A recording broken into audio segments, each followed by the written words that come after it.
Man, watch out. Watch out, bro. Hey, man, it's real out here in these streets. It's real out here in these streets. Just be careful. And like I say, yeah. Keep that in mind when y'all are out here in these streets. Anyway, moving on. Welcome to the Morning Joes. We got to get into the morning announcements. You already know what it is. First of all, ground, meditate, and pray, Black America. It is time that we reach back to the ancestors. And speaking of the ancestors, I was speaking to my elder today. We'll get into that in just a second. But we got to get back to the ancestors. Right now, it is the time for us to return home. And when I say home, that means to God and the ancestors. And I don't want nobody to get on here and say, but voodoo, we can't go to the ancestors. That's worship. Shut your crazy behind up. You was clapping when T'Challa did it in Black Panther. So, like I said, nobody is saying worship nobody over your precious white Jesus. Nobody is saying that. What we're saying is tap back into your to yourself, because that's who your ancestors are, remnants of you. So please, please, please tap back in, ground, meditate, and pray. And then also, what's the next one? Oh, genealogy. Genealogy. Y'all already know what it is. Genealogy. Please do your genealogy. I just realized next week I have to put my braids in because the following week I have to go to Mississippi. Yes, I have to go to Mississippi because I am in charge of the girls. I'm just playing. I'm not really in charge, but I am taking over the leaf. Me and a couple of cousins of mine, we taking over the leaf because we talk about genealogy and ancestry, and my family's graveyard, which is actually a historical site in Mississippi, we have to go out there and clean it up. Because, you know, every now and again, you got to make sure the graves are clean. And I get to get down there and ground and talk to my ancestors and things of that nature. And I'm looking forward to that. Now, that's not this weekend coming up. That's the first weekend of May. So I'll be in Mississippi doing that. And I cannot wait just to kind of get back, touch bases, you know. And I was talking to my great aunt. This is my grandmother's sister, because she's going to be out there helping us as well. And I was talking to her, and she was explaining to me about my great grandmother. Yes. My second time's grandmother, or a second great grandmother. So my grandmother's grandmother, that's what she was talking about. So y'all remember the movie Color Purple? Put a 3 in the chat if y'all remember the Color Purple. I'm pretty sure everybody remembers the Color Purple. But anyway, there's a section in the movie at the beginning where Celie and Nettie, remember at the very, very beginning, they living with their daddy. But then remember, the daddy ends up selling Celie off to Mr. Remember, he came to buy Nettie. He came to get Nettie, but the daddy said, oh, no, you're not getting rid of her. You're not taking her. She pure. He was like, but see that Celie, you can have her. She already warned me, and she already had kids. I'm saying all that to say Celie was 14. Tell me why my great aunt told me a story about my great-great-grandmother and how she was heavy believing on at 13 or 14, you should marry off your daughters to older men. So, and listen, and I know people are going to say, oh, that's horrible, but that was the way of the world then. Just like in the movie, because that's the first thing popped in my head. When Celie daddy sold her off, or married her off, I'm saying sold, but married her off to Mr., it was a thing. So my great-great-grandmother, she married off my great-grandmother at 14. And not only her, she raised her sister's child and married her off at 14 as well. Now, let me show you how crazy. This is how I know I'm cut from the right cloth. My great-grandmother, the one she married off at 14, she was with her husband all of 30 days and got the hell on. She said she ran away. Yes, ma'am. And they had money. Yes. They had money, Diva Nails. So she didn't just marry him off to anybody. She would marry you. You would get married to a man who could take care of you. You feel what I'm saying? And baby, my great-grandma, she married my great-grandma off, and my great-grandma was gone in 30 days. Came back pregnant, but nevertheless came back. She said, I don't care about none of that. You sitting up here. My great-grandma said, baby, look, I don't care. And then when she married off her other sister, cousin. And this is why we talk about genealogy, because remember I told you, my great-great-grandmother, she raised her kids and her sister's child as her own. This is a lot y'all gonna run into when y'all doing genealogy. You're gonna think this really your auntie, but really that's your cousin, or that's really your aunt, you know, or whatever. But baby, when she said she married off the other one, she said the other one got married. She married her off to an even older man. And she said she was miserable all of her days. She said, and my great-grandmother told her, you better than me. I would have been out of there. And I said, as she should. And this is where I get part of me from. But I'm saying all that to say, man, this genealogy and knowing about your history and where you came from, bro, and when I tell you, it explains so much about me. Not just my great-great-grandmother, but my great-grandmother, because I'm like my I rationalized it like this. My great-great-grandmother, she was probably thinking, because I asked my aunt, I was like, why would she marry them kids off at 13 and 14? She said, because in my great-great-grandmother's theory, it was, when you don't marry girls off when they get to that age, they get in trouble. Now, we all know what trouble means. Basically, what she was saying is once they get to courting age, they get to having sex. And once they get to having sex, then boom, they get to getting pregnant and all kinds of things come from that. So I'm rationalizing it with her thinking it's safer for the girls if you marry them off early. You see what I'm saying? Yeah, and then they start feeling out. And not only that, you save them from rape and all kinds of stuff. So I rationalized that. But then I also rationalized my great-grandmother. She said, I don't care about none of that.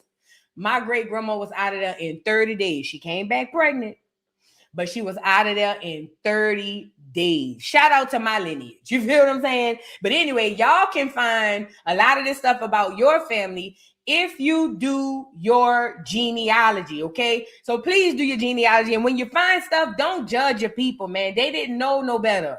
What other option could my great-great-grandmother have? It's the early 1900s.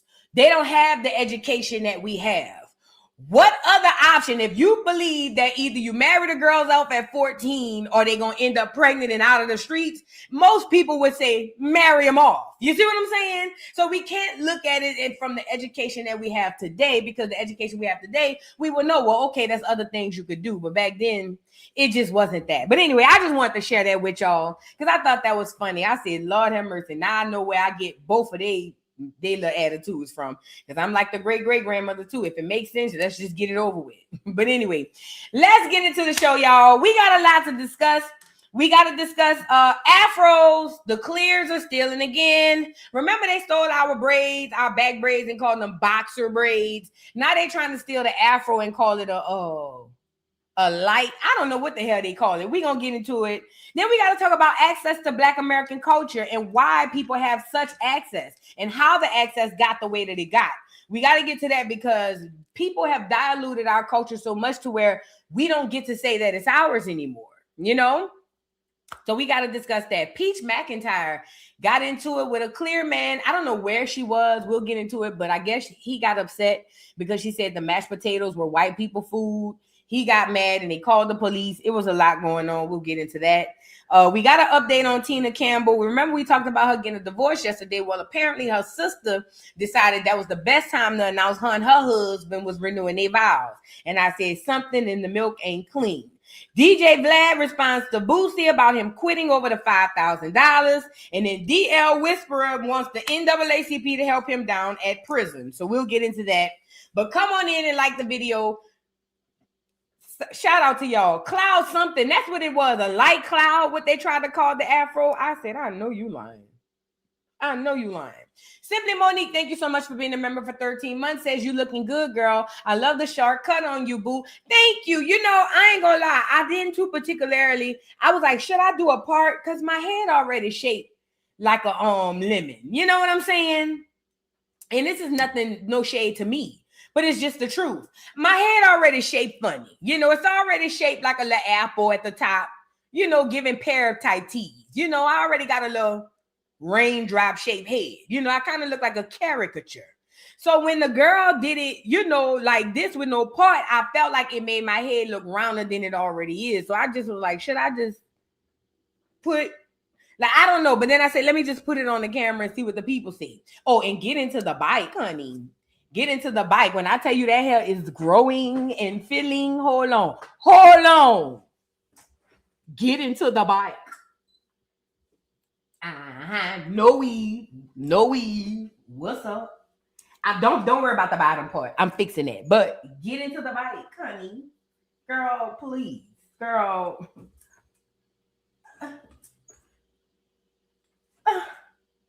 Girl. Did you call? Yes. Oh, I'm sorry. I thought somebody called. I'm sorry. My bad.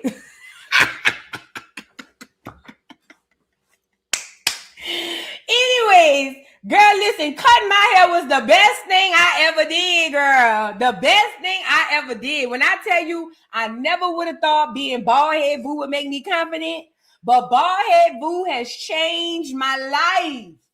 I'm not wilding out like I used to. Yes, girl, bald head boo has changed my life, honey. Stop acting crazy, girl. And I'm not telling you to cut yours. I'm just saying. It was nice when I cut mine. Let's get into the show. Yeah, you see the layers, girl. I was so scared after all of them years of weave and braids. I said, Lord, my hair used to be thick. I don't think it's going to grow back like it was. And sure, baby. Girl, it's a tsunami going on back here, girl. Stop acting crazy, girl, please. You just got to get this little front up here to stop acting crazy. But anyways, let's get into the show, y'all. Let's get into the show. Damn, I got to stir this up. Woo! I got to stir that up, honey. All right. Sorry. I'm fixing my water. Y'all know I keeps my lemon lime water. That's what I be drinking when I be over here. See, I used to be drinking liquor. But now that I've changed my life, I be drinking water and whatnot. Yay. Ever since I changed my life, it's more water. Yay. Let's get into the show. Let's get into the show. I am so blessed and happy and favored, man. All right. Let me see. I got a couple of honorable mentions I want to share with you. Oh, no. I got another super chat. Let me read the rest of these super chats. Hold on.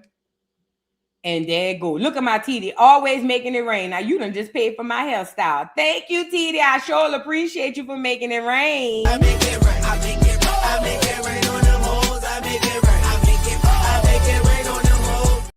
Thank you, TD. She says 100% facts. Sad but true. You're where you're supposed to be. You're appointed for this time. Stand firm, strong, and tall in your purpose, boo. Thank you so much. And you know what's crazy? I expressed that to people that was closest to me at the time. I was like, man, I think I finally found what it is I'm supposed to be here for. Like, I think I finally found my purpose. This is what I was expressing to the people who I thought were closest to me, right?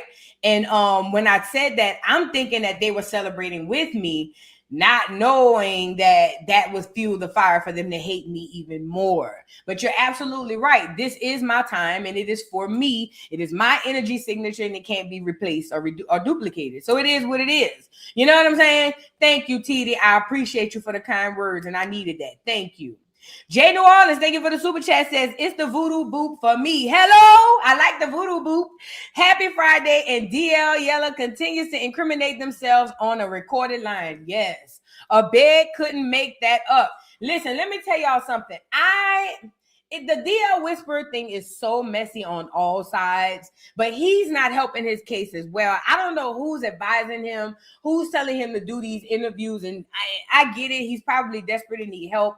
But it's not going to look good for him if he continues on the route that he's going. And why isn't he need a lawyer? He need an attorney. But anyway, thank you so much. We're going to get into it, Jay New Orleans. Thank you. And Jay Money, thank you so much for the super chat. It says, nice hairstyle. Thank you, Jay Money. You know, more brothers been hollering at me since I've been bald head, boo. Yeah. The caliber of men that have been approaching me as bald head, boo, is different. It's different. I ain't going to lie. It's different. I'm not saying I don't get no good men's when I got the wig on. But the bald head voo, the men that come up to bald head voo, shh. I'm just saying, these men be having businesses, you feel me, and things to lose, and they be smart. Girl, it's just a different caliber. I'm sorry, it's just different. It's just different. I'm just saying, it's just different. It's just, I get, yeah. These men got things going on. Yeah, let me just say that. The dog got her pickings if she need. You feel what I'm saying? If the dog decides to settle down, she got her pickings. Just know that. Got to know that. Okay. Mm-hmm. And y'all know I love. But I ain't in no rush. You know what I'm saying? I'm just chilling. Mm-hmm. And I love. Anyway, let's get into the honorable mentions. Baby, them men that be coming up to me. One boy digged in my inbox and told me, I want to eat your dirty drawers. That was the most thoughtful thing. You know why? Because I understood what he was trying to say. You know, anytime a man would do anything with your dirty drawers, that means he really cares. You know what I'm saying? Now, he might be a weirdo. Yes. But inside a weirdo, there was care there, you know? And I ain't gonna lie, when I said, oh. And I told the brother, I said, thank you. That really made me feel good. It really did. The fact that he said, I love your dirty drawers. I said, oh, now there you go. I found love on a lonely highway.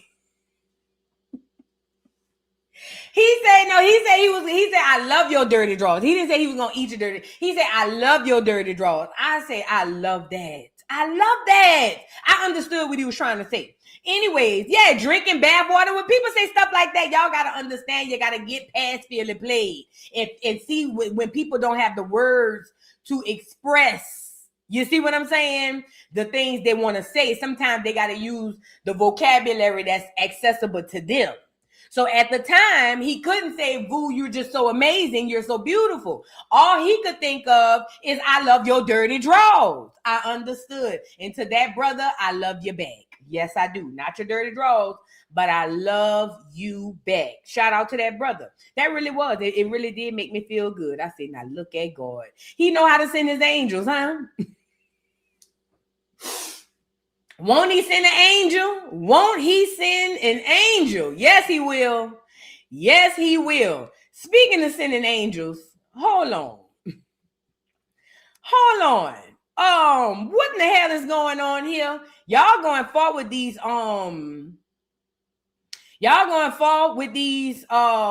gender reveals. Let me just say this. My generation of people, can I talk to my generation? We are so lost because everything is about one-upping the next person. Because why are we so crazy about gender reveals at this point?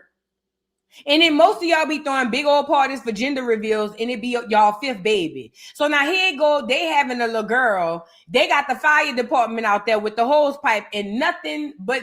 I don't understand this whole thing. I'm thinking when the hose pipe come on, it was gonna be pink smoke, blue smoke, you know, something like that. No, they just had to go viral and add something to for the gender reveal.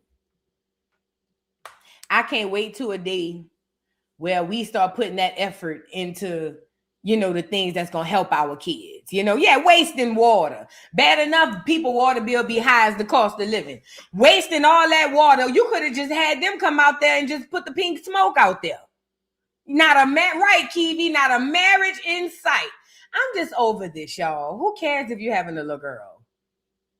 Go back to the old days. Y'all remember the old days? You only had a baby shower for the first baby. Second one tops. Third, fourth, fifth, girl, please. Girl, let's get back to the olden days where we didn't care if you got pregnant. Who cares? It's another mouth to feed. Shit. For real, why are we? I'm not saying we shouldn't be happy and excited for people bringing forth new life, but what I'm saying is we putting too much energy into something that means absolutely nothing. Who cares if it's a boy? So, girl, he probably gonna be crazy like his daddy anyway. Girl, please. We don't care about Labarius being a boy before he come here. We already know he gonna be bad. Like, I don't know. Maybe I just be thinking like that. I just wish we put that. I can't wait till we get rid of the gender reveals and the graduation ceremonies. Oh my God. The moment we get rid of the graduation part, no, the proms. That's what it is. The proms. Oh. The moment we get rid of celebrating children for simply going to prom, I think we gonna change the world. I think we're gonna change the world. I'm telling you. When we stop celebrating children, not for passing, not for being able to read, not for being able to write, not for doing well in school, none other than simply, oh, you're going to prom. When we get past that, it's going to be crazy. It's going to be a crazy time, okay? Because I think that's setting us back eons, in my opinion. I think that's it. I don't. Somebody say, how about the push gift? I'm here for the push gift. I just feel like all of these parties, girl, if y'all just want to throw a party, throw a party. You don't have to do all that. Now, let's move on. Now, did y'all see Khloe Kardashian was mad with Lamar Odom because Lamar Odom said he only married her because of her name and her money and her fame? Can I say that I was there when Khloe met Lamar? Yes, I was there. I was there when they were only together for about 30 days. I was there when she brought him home to Bruce at the time. He wasn't Caitlyn. Bruce, and this is back when Kylie ain't had no lips.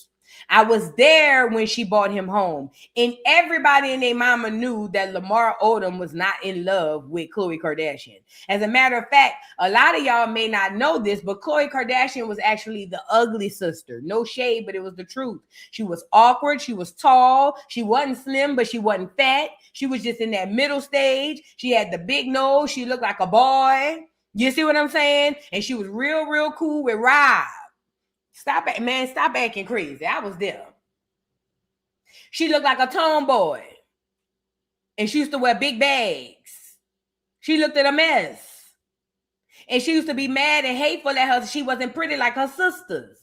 That's when she got with Lamar. Everybody knew Lamar was marrying her to get in the family. Duh. But apparently he does an interview where he says that that's why he married her, and she responds. Let me just say this. In her defense, she felt like you done got me on your documentary and then wait for me to see the documentary to see that you dragging me. You're down bad. And you know what? He is down bad for that. But you know, you never win when you play dirty. Lamar Odom married Khloe in order to get in their family, and it ruined his life. Crack, addictions, near-death experiences. He lost his career. You see how I go when your intentions are bad? Do you understand how the universe repays you when you go into something with bad intentions? Even though the family was going to swallow him up anyway. Everybody knows that. The family was going to swallow him up and do him dirty. But he went in thinking he was going to use them and ended up being used the most. Child, first of all, let's get into him in the interview saying he used her for the show and all of that. Girl, everybody knew that. I don't know why people surprised. When your gut tell you, your gut tell you. Mm-hmm. And I don't really regret it. I mean, honestly, it kind of keep me, relevant in this social media world that we live in probably for the rest of my life. But that's not why I married her. I was already, a Laker shining in LA. But, the combination was very powerful. Mm-hmm. Do you feel like, I know there's people that are going to see it in different ways, they have different point of views. Yeah. Even in the way that you kind of explained it during the documentary, I felt like it was a marriage to combine powers. Yeah, I don't know how much love was there. No, it was definitely love. Shit, I ain't have no problem, getting women or getting bitches. Excuse my language. I moved to LA when I was 19. I'm not an ugly dude. I'm from Queens. I know how to talk. So it's not like, but, when your gut tell you, I just followed my gut, really. You know what I'm saying? Your gut, I consider your gut being the God and you. So, the only regret I have about that relationship is, she was my wife. So I took a vow in front of God. So I kind of like lied to God about, about holding it down. Mm-hmm. That's the, one regret I have about that relationship. But everything else is, it was gravy, when your gut. See, Lamar's talking in circles because in one hand he said that he followed his gut and he don't regret it. But then you said you feel like you lied to God because when you took the vow, you didn't have the intentions on being faithful, which meant you married her for reasons other than you were really in love with her. It wasn't about no guts. You didn't even know that girl. You didn't even know. Come on now. The Kardashians was fired. It was on time. They was on top at the time. Everybody in their mammy knew about the Kardashians. They were everywhere. They were everywhere. But he trying to play it cute. Nigga, you married them, that girl, for that money. But Khloe responded, let's get into it. Until it came out. I was still trying to figure out what the takeaway was from the documentary. What do you mean? So I think like for the public? Yeah. So I think that that's another thing that people are kind of hung on, which is like, what were we supposed to get from this? That you weren't a good father, you weren't a good husband, well, so and that's what you were I'm a drug confused addict. about. So if this is they your don't know what to documentary, get. but like your overdose was 11 years ago. Yeah. You're telling me that you have nothing to show for anything at the end of your documentary. You couldn't show after the last 11 years your sobriety journey. And that has nothing to do with you. Has nothing to do with me. If there was nothing positive to show at the end, that's on you. You are ending it as making a joke. Oh, let's go to Vegas. Let me go to Vegas. Come with me to Vegas and get married, or whatever he said to the camera crew. Like, everything's a joke for you. You're not accountable for anything. I think what's pissing me off is we did this all good. I was done with this. I'm like, I'm never going to do another Lamar thing again because I'm all good. It's finished. But now Lamar is doing press. Annoyed with me. I can't stand it. Claiming or insinuating that I'm a liar. You know what I can't stand? Them two twins acting like the Kardashians. I've always hated that about you two black ass hoes. Oh, yes, I have. Oh, my God. I mean, like Khloe.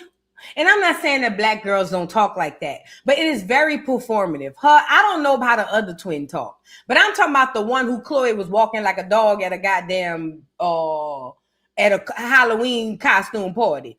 Every time I see this whole, I cringe because in my mind, you trying so hard to be like this white girl, you done lost yourself.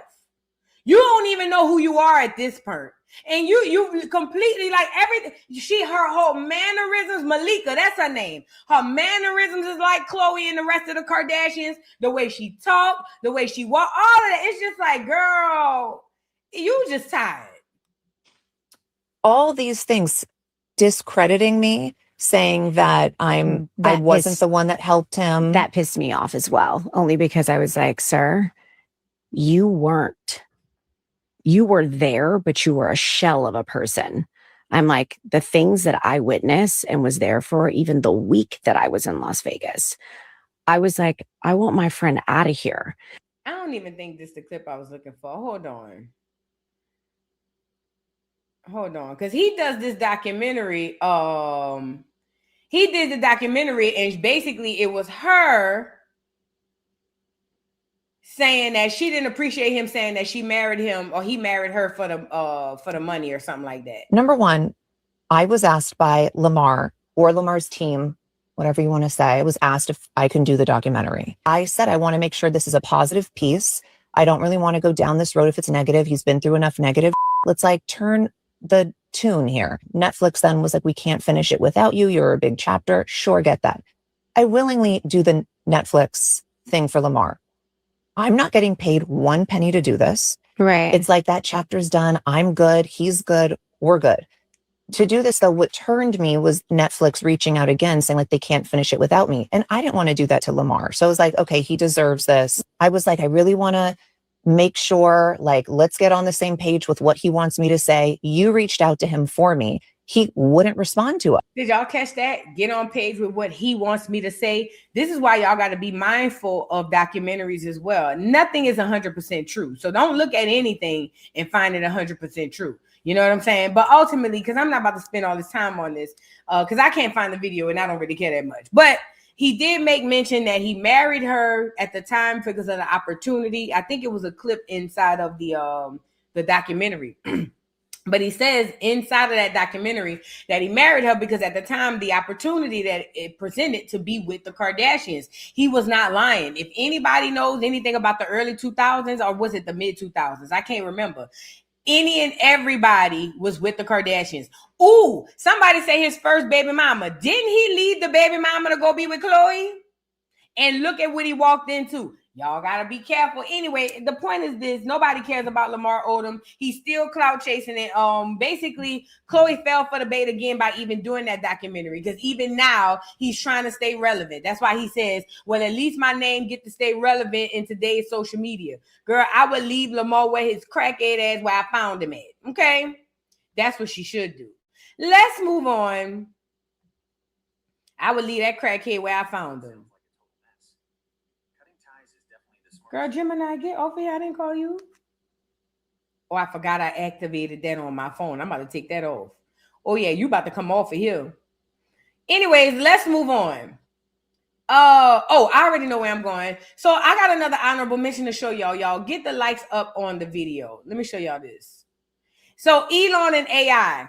AI is racist. Even the one on my phone. AI is racist. AI is racist. AI is racist. I said it. It's programmed to only give you points of views and in ways from which the powers that be want you to know.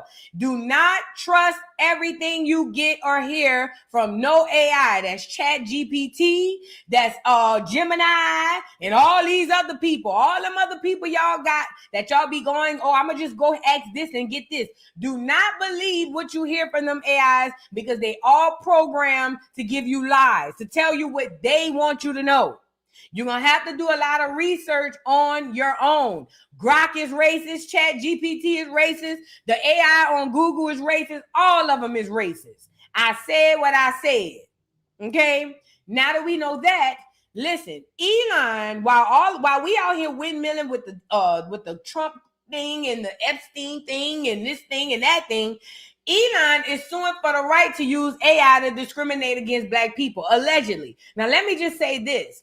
He ain't the only one. When you go and try to use AI for anything, I'm telling you, even if it's like, I only use it for thumbnails. But even with me using it for my thumbnails, it's certain depictions they won't give me if it makes white people look unfavorable, if it makes other groups look unfavorable. But if it makes a Black American look unfavorable, it's cool. Now, I was trying to trick the system one time, and I tried to ask them straight out for it. And it kind of, after I asked them for other cultures, it said no. And then when I asked them for the Black American, it said no. But then I said, make this person Black and look like a robber. They did it. But if I say make this person white and look like a robber, they'll say, oh, we can't do that. AI is racist as F, and Elon, that goddamn reptilian up there, he's over there fighting for the right to keep it racist. Let's get into a little bit of what y'all need to know, because if Elon is doing it, it ain't just him, it's others as well. Check it out.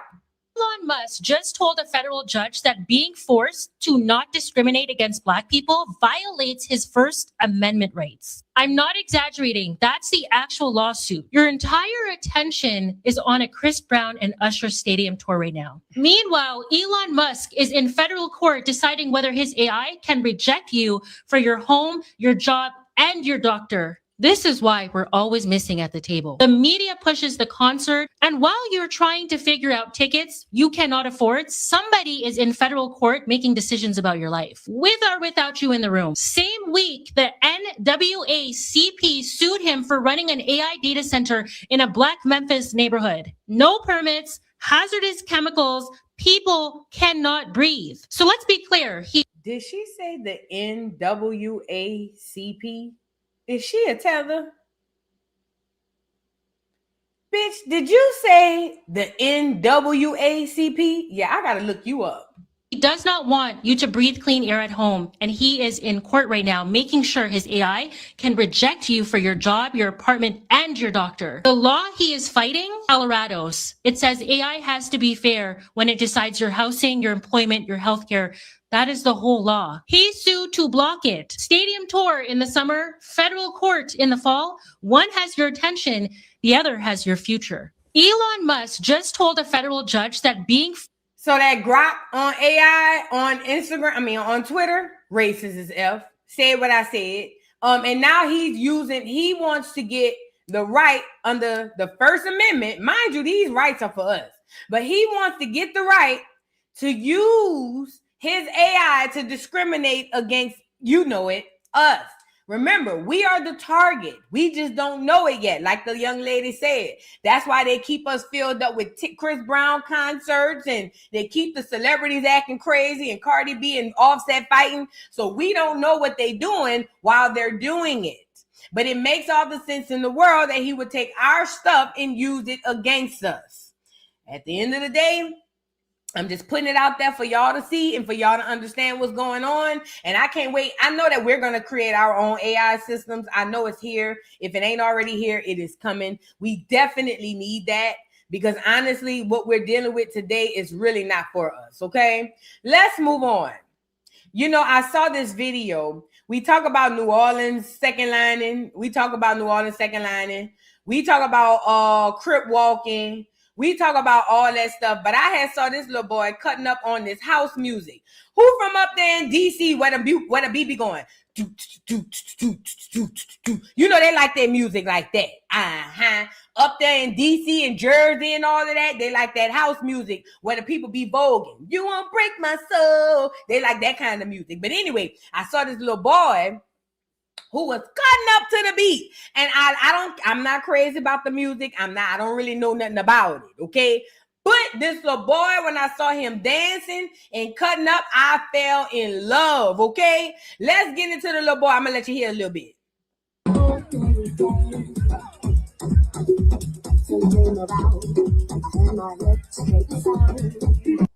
Cut up, little boy. Cut up, little man. Look, and cutting all the way up here. Do you hear me? Hey, man, listen. First of all, shout out to my Black Americans who be listening to the house music. Y'all different, but I love it. I'm here for it. What they call it, go-go music, house music, whatever it is, I'm here for it. But look, it's a deeper meaning. It's a deeper thing than what you're looking at. Y'all know how y'all see the second line in New Orleans and how y'all see them people out there second lining? Hold on. I'm about to tie it in for you.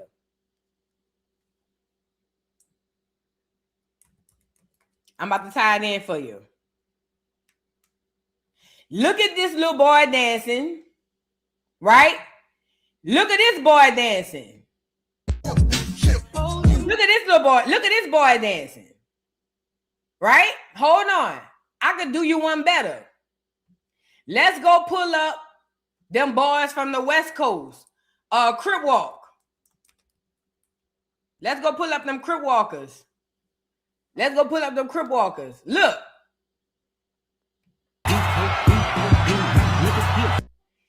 Do y'all see where I'm going with this?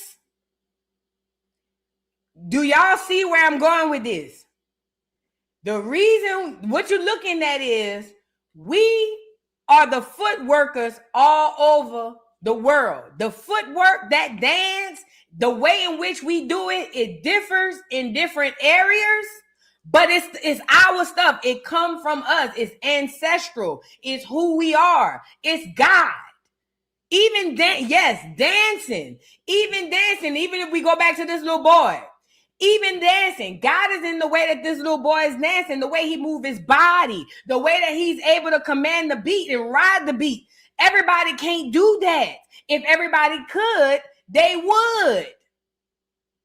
It's the same thing you see in New Orleans. That's why I tell y'all all the time. When y'all come to New Orleans and y'all just love the second line, it's because your soul remembers. It's that footwork. It's what's connected to us. That's why you love it. That's why I can't really get in go-go music, but I can see this little boy dancing and cutting up like this, and it connects me. I get goosebumps looking at it. Even with the crip walking. I can't crip walk, even though I wish I could. I can't crip walk. But every time I see them boys on the West Coast crip walking, that stuff be making me like, it just make me feel good. Yeah, Memphis with juking, all of that stuff. This one I'm telling y'all, this is your soul. This is who you are. This is where you came from. This is what the people was doing before you thousands of years, not 400, thousands of years. You ain't making nothing up. You just going within your soul and not recreating, pulling old stuff that we've already done. That's why you can see these new things and they look new to you, in these eyes, but your soul remember. That's why you can love it and not even know exactly what it is you're looking at. Chicago footwork with stepping, all of that is ancestral, y'all. And I need y'all to understand that. All of that is ancestral. And if you tap back into your ancestors, you will see that. Because what you'll understand is this is why I don't know how to do crip walking, but every time I see it, it just light me up. Or this is why I don't know how to second line, but I just love the culture. Something about it, every time I see it, I just love it. This is why I can see the stepping in Chicago or in the Midwest and all that other stuff. And I don't know nothing about it, but something about it just draws me to it. It's who you are. It's who you are, Black America, and I need y'all to understand that. And you know what? This is a great segue because I told y'all I was working on something else. Speaking of the ancestors, let me do a quick plug segue for y'all right quick. Now, I told y'all I was working on something else at the shop.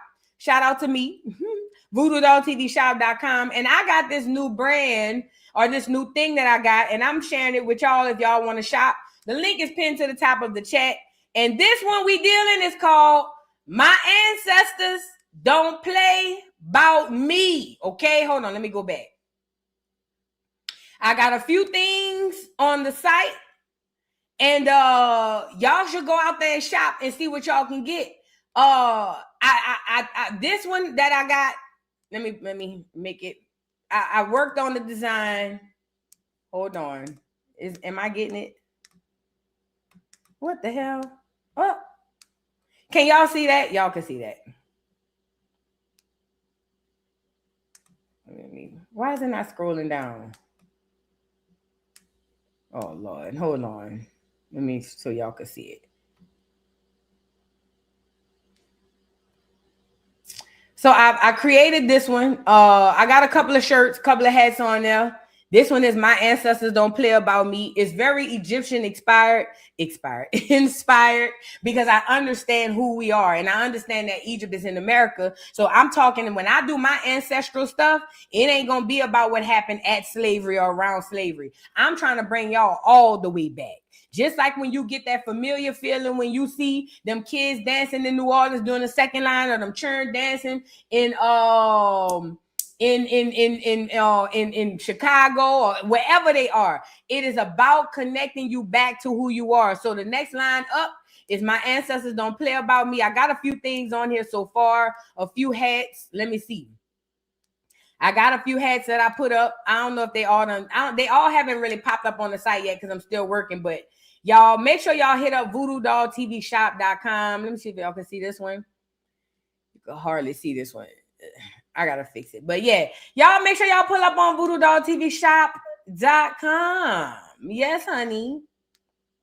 I don't know why it's not letting me see it up close. Maybe it's about the way it is. But anyway, pull up on the doll, man. I ain't trying to hold y'all up on it. Pull up on the doll, VoodooDollTVShop.com, basically, to get y'all some merch. My Ancestors Don't Play About Me. I got a mug on there. It's all loading up, okay? So yeah, ballroom dancing in the D. That's another one.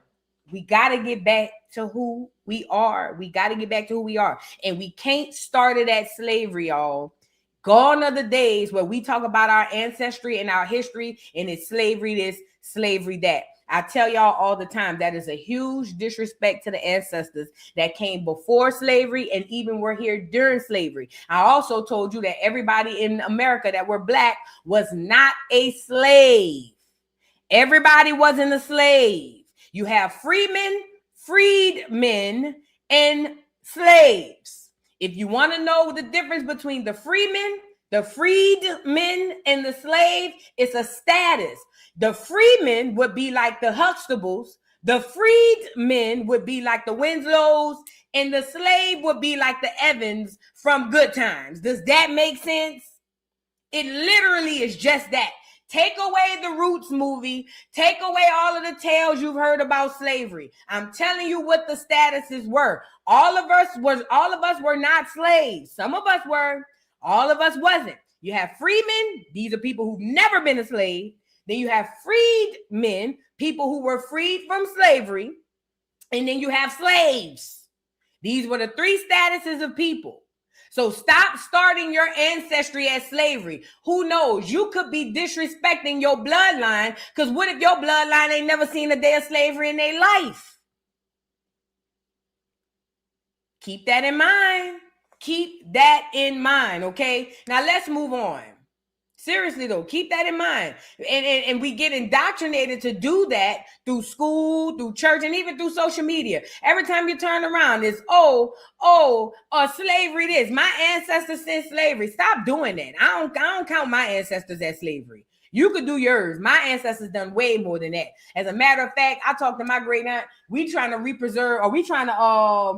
preserve a historical site where my family come from in Mississippi. Nigga, my family went to war with the government. Stop acting crazy. I don't start my family in no slavery.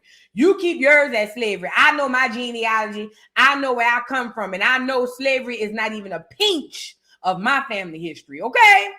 Anyways, let's move on. Did y'all hear about Spirit Airlines closing down, but they still selling tickets apparently? Oh my God. If y'all booking through Spirit, check your ticket fat. They say they selling tickets and the planes might not be there. Lord have mercy. It says Spirit Airlines reportedly on the verge of shutting down amid surging fuel costs and second bankruptcy in less than a year. Expert urges travelers to have backup plans. Check it out. Tony, the surging price of jet fuel has thrown into question Spirit Airlines' plans to emerge from bankruptcy this summer and return to profitability. Airline industry sources tell CBS News some of Spirit's creditors are now questioning the airline's ability to make upcoming debt payments. Spirit is still selling tickets and operating as scheduled for now, but if its creditors should force a liquidation, it could mean Spirit would halt operations with little notice. CBS News travel editor Peter Greenberg. I would definitely have a backup plan ready. Here's what I would do. Buy a refundable ticket on a competing carrier on the same route. That way, if your Spirit flight goes okay, just refund the ticket. If your Spirit flight doesn't, you won't be worried about getting a seat home. You'll already have one. Spirit declined to address the reports of a possible imminent liquidation, saying it does not comment on market rumors and speculation. What is not speculation is every U.S. airline is feeling the impact of the surging jet fuel prices since the beginning of the conflict with Iran. Tony, the surging price of jet fuel has thrown... Let me let y'all in on a little secret. These folks ain't closing down Spirit because of no fuel prices and no Iran. Them folks plan to shut Spirit down long before this war even got here. These businessmen are businessmen and moguls for a reason. They understand the game of chess. All they got to do is do what they want and tell the people what they want them to know, and they're going to be able to do what they want to do, okay? If you believe it just so happened that gas went up and now all of a sudden Spirit is going out of business, you a fool. Spirit planned this. This is what the government does. Allegedly, conspiracy theory. What they do is just like the government sit down with them big banks, you know, when everybody else is in bankruptcy, but somehow the banks make it, it's the same thing. They sit down with them companies and they say, hey, bro, we about to do this. You better do that. And them companies say, okay. And so we just gonna blame it on the fact that this, that, and the third. Come on now. Y'all got to be smarter than that. But anyways, I wouldn't book no flight through Spirit, no way. And I used to book all my flights through Spirit. I used to get me a nice little cheap $50 ticket from Atlanta to New Orleans and be there in 45 minutes. Yes, I did. But ultimately, I won't be doing that no more not even because of the flight itself. I'm not trying to play with Spirit, okay? But ultimately, if y'all got flights through them, like the man said, make sure it's refundable, because if not, you might not have to worry about how you're going to get home because you ain't going nowhere, allegedly. Let's move on. Child, let's get into this Tina Campbell and Erica Campbell bit. OMG. So we spoke yesterday about Tina and Erica Campbell. But was it Erica or Tina? Which one? The one who bad built. Tina. So y'all remember yesterday we showed y'all that Tina Campbell, the other half of the duo, Mary, who sang the song, It's the God in Me. You know what I'm saying? I also told y'all that these two heifers were part of the agenda to usher the Most High out of church and usher in the devil. And a lot of y'all might say, well, Voodoo, how does that make sense? I'll tell you. I told y'all when they brought that beat into the church, y'all brought the devil in there. He didn't belong in there. Y'all supposed to be in there with them organs and them pianos, but no, y'all wanted to turn it into a concert. So here it is. Now, I believe that these two women are suffering the karma of that, and some of that is in their personal lives. This is just me. I could be reaching, but I don't think that I am. I think that because they helped to usher in the demons into the church via the music, I think that they both have suffered and will continue to suffer because you don't get to do the Most High's children like that, right?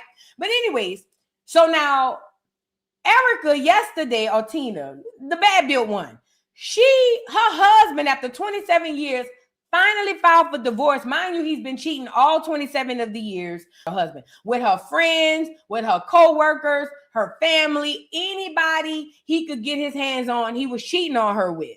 So he just filed for divorce 27 years after 27 years yesterday. And then for some odd reason, her sister, Tina's sister, Erica, is that her? Is she Erica or is she Tina? Yeah, Tina's sister, Erica, randomly made this announcement on the day that her sister's husband went public that he filed for divorce. Her sister Erica came out and said that her and her husband is doing a 25-year vow renewal. Messy much? Let's get into it. Because the people started dragging her like, girl, have you not checked the temperature of the room? But let's get into it. Hey, y'all. Thank you so much for all of your submissions. Yes, I am celebrating 25 years. Me and my husband are getting married again. Our vow renewal celebration will be powerful. It is not just celebrating us, it's celebrating everybody who's been on this journey with us, our entire family, those that have prayed for us, covered us, walked with us through difficult times, all of that. And I want a dress that represents all of that. It's not just about me and him. It's a celebration of love. It's a celebration of what I believe God has done in and through us. And I'm super, super grateful. So thank you for all of your submissions. Child, y'all sending submissions to everybody. The deacon at the church, my high school music teacher. Y'all done reached out to everybody. You can leave your handle. You can DM me with your designs, your page, and all of that. I've gotten some beautiful, amazing, wonderful pages. And I got a tough decision. I have stylist Jay Bolin helping me and the Gugu Atkins helping me decipher and figure out who that person is. Hey, y'all. Thank you. So people said this one is tone deaf, Erica. A day after your sister's divorce go viral. Somebody said, why would you post this knowing your sister is going through the opposite? Erica, you wrong. Somebody said, why would you do this when your sister is going through her divorce? By all means, celebrate your wedding anniversary, but to do it publicly when your sister is going through a public divorce is a choice. Where's the sensitivity? So the people were going off on Erica because they was like, girl, of all the times you want to come out and celebrate your 25-year anniversary, knowing your sister is probably going through hell and high water, why now? Now, the first thing popped in my head was, oh, she dirty. I ain't gonna lie. Because if I had the announcement, I probably wouldn't have made it knowing my sister was going through hell. But then also I was thinking maybe, just maybe, she had already planned to announce it. I don't know. Or maybe they're not as close as people think. Who knows? This could be a situation where Erica and Tina were never that close. Yes, they look alike. Yes, they perform together. Hold on. Yes, they look alike. Yes, they perform together. Let me see if I can pull them up here so y'all can see them together. They may have looked alike and performed together, but maybe they're just not that close. Hold on, Erica. Let me just put their name in there. Mary. It's the God in me. Yeah, I bet he is in you, huh? Think I'm so fresh. Think I'm so clean. Think I'm so sweet. Oh, we got a response from her. Go ahead on, girl. Hold on. What is it you think? Yeah, here they go. Here they go. Let me see. There they go. This the video right here. Look. Oh, no, that's the other one. I'm walking. I used to like that one too. But look, that's not the perm. Look. because this was a bop. This was a bop. You had to be there. If you wasn't in the early 2000s where we was wearing big belts, you don't understand. You had to be there. This was on the radio, but it was a church song. Listen, this is the perk. I was thinking to myself, what if they not that close? Like, what if they really don't like each other secretly? What if, and this is just me guesstimating, but what if the bad built one, Erica or Tina, whatever, the bad built one who getting a divorce. What if she's always been nasty throughout their childhood and maybe Erica feel like, girl, let me get my ones in. Yay. I'm about to celebrate my marriage while she going through her demise. You never know. And what made me think about that, y'all? I had seen this video of Tia and Tamara. And this was very telling. We thought Tia and Tamara was the closest, right? Watch this video when they asked how you could tell the difference between Tia and Tamara. Watch what Tia say. Now, mind you, around this time, Tia is married to Corey, and Tamara is not married. She's dating this black dude at the time. Check it out.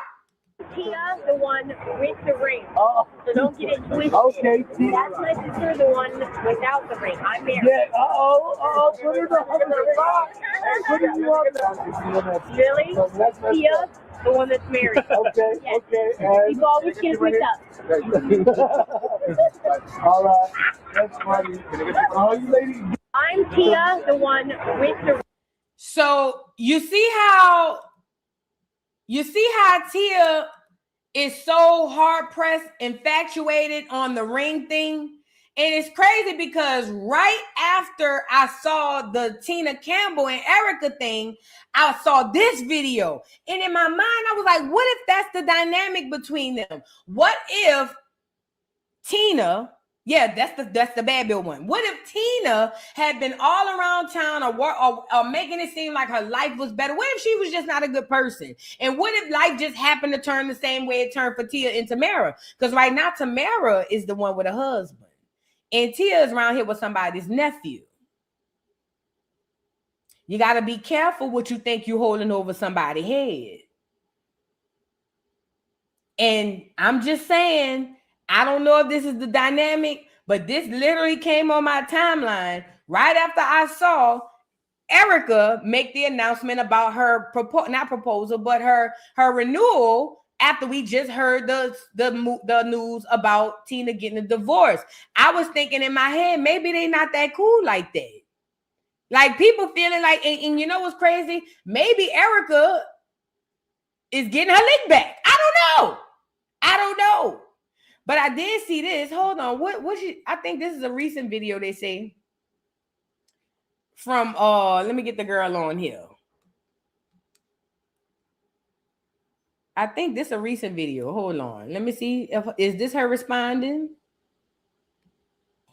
Hello, good people. I ain't got 34 minutes. Thinking about all your flaws. Are you thinking about while God is stretching us, joy on our journeys, God's wisdom? We're going to be praying for all of that because the devil out there acting a straight up fool. I don't know what y'all dealing with, but man, if it ain't one thing, it's another. If it ain't marriage, it's the kids. If it ain't your emotions, it's your health. If it ain't that, it's your finances. If it ain't, it's the mind. It's the mind and everything that you're thinking about that ain't right and ain't, you're thinking about all your flaws, or you're thinking about what somebody did to you, or you're thinking about what you want to do or what you haven't been able to do or what you can't do, or all of your lack or all of your inadequacies. It's always something that the devil's trying to hit us with. Man, he is relentless. He definitely the MVP of his team. He don't relent. He coming at you with lie after lie after lie. The Bible says the devil sits up and accuses us before God day and night. He like, they did this, and they did this, and they ain't that Christian, and they ain't even. She hide behind the Bible, and she used the Bible as a shield. And she hides behind her faith. And whenever things go left and it's not looking in her favor, she goes straight to God, Jesus, God, the Bible, God, Jesus, God. They got a lot of people like her. I picked that up within the first 10 seconds. She literally used the Bible, God, and Jesus as her shield. It's her weapon and it's her shield. I can see it. I can see she probably ain't no good. But whenever she get confronted, God and Jesus and God and the Bible and this and that, you know what I'm saying? I don't know what she's talking about, Queen Kira. I just saw this video and I pulled it up. But I did see this. Look at this video where she was talking about, I think she was on Tamron Hall. I don't know who she on. Look at her explain when she found out who her husband was cheating with. Tina, how'd you find out about this? Oh, Lord. Push Broom Steve. Lord, have mercy. Boule Steve. Lord, have mercy. Fast. Someone actually who knows me very well, they were watching me on the reality show, and I was always saying, I can leave all of this. I can just go and I'm just be with my husband, and I don't need none of this, just me and Teddy, and they can have this. And they were like, listen, I hate to have to say this to you, and I followed the information that I found out for 6 months to make sure it was true, because I don't want to break your heart, but don't stop doing what you're doing, because you might need to take care of you and your kids. So they told me about 2 of them, right? I had talked to my husband 2 days before I was in New York, and I talked to him and I was like, listen, honey, I got reason to believe there's something that's going on, and I need you to be, I'm coming to you because I love you and I want to be able to work through whatever this is. And I need you to tell me. We stayed on the phone for 1 hour and 8 minutes. He didn't give me nothing. So when we came home, the person who it was, she used to work for me. And so that broke my heart. She was like a godmother to my children. She had access to my home to come get my kids and all that kind of. Pause, because we haven't gotten to the worst part. Wait, so you had already found out about him sleeping with 2 of your friends. Then you find your assistant / godmother of your kids was sleeping with him too, and you asked him. Girl, Tina stayed because Tina wanted to be there. That stuff was very, mixed in our family. And so I called and she didn't answer her phone. So when we got home, it was Super Bowl Sunday, I said, come upstairs. I said, are you having an affair with her? And he said, no. I said, call her. While we're doing this, I was like, call her. And so he did. And he was like, Tina wants to know, and da-da-da-da-da. And I said, are you sleeping with my husband? And she hung up the phone, so I had my answer. So it broke my heart. It devastated me, and I spazzed out. I destroyed 3 cars. I cut up and crashed up and tried to stab and plotted murders and all kind of crazy stuff because I was angry. And I started doing all of that, and I said, I'm practicing dying every day. Either I'm going to die wrong or live right. And so we've been working on living right. Tina, how'd you? I never understood y'all going over there to Steve to talk about y'all relationships. No way. Steve can't keep no good woman because Marjorie ain't one. She been not stealing. Might be for real. She might be stealing. But she been using that nigga since she met him. She saw a sucker and licked it. So I never understood why y'all kept running around there by Steve push brum face ass to tell him about y'all problems. That nigga, matter of fact, Steve set up Shirley Strawberry with her husband. And we seen how that worked out. Don't get me started on the Strawberry letter and her husband. Put a 3 in the chat if y'all remember what happened with Shirley and her husband. We talked about it, baby. Yes, we did. We was over here dragging. I don't know why them folks went around there playing with Steve, talking about their damn relationship. I wouldn't talk to Steve about no goddamn relationships. After I seen what he did to Shirley. Nigga had Shirley wrapped up in a whole Rico. A punk Rico. Let me stop. I ain't laughing at that lady. But no, for real. All jokes aside, though, for real. I don't know why they sitting down with Steve crazy ass. But on top of that, girl, you sitting down here detailing all of this and he just sitting there. You better than me. But I'll show you one better than him. Apparently, this is Atlanta, Sodom and Gomorrah. I tell y'all that. I'm telling you where I live. I live down the street. It's Sodom and Gomorrah. Whatever nasty stuff you want to do in the city of Atlanta, it is available, bitch. I don't care if you like putting twigs up your coochie. They got a place out in Atlanta where they doing it hard. You feel what I'm saying? Atlanta, no shade. Shout out to everybody. If you want to come have your fun fact, I ain't judging. I done had me a couple of 1s and 2s, so I ain't judging. What I'm telling you is Atlanta is Sodom and Gomorrah. Whatever you want to do, you can come up to Atlanta and get it done. I'm telling you now. allegedly, they say, now I don't know if Tina and her husband was living out in Atlanta, but they say that her husband was really a punk under pressure. They say he was messing with the boys. Now, this is the craziest part. I find that some men, not all, but some men who are super womanizers typically have those situations, not all. However, guess who's attached to this? None other than this Sissy Madison, TS. So apparently TS must have heard long times ago that Tina's husband was sleeping with the punks. Lord have mercy. Let me get him on here. This is not my word. I didn't say this. I don't know if it's true. This is what this girl said that TS, this Sissy Madison said. Let's get into it. All this about T.S. Madison and Tina Campbell, because I have to go down a rabbit hole to check. I heard about Tina and Teddy Child yesterday, and I didn't get a chance to get to it because I saw this first. Now, over on X, T.S. Madison, shout out to her. I love her so bad.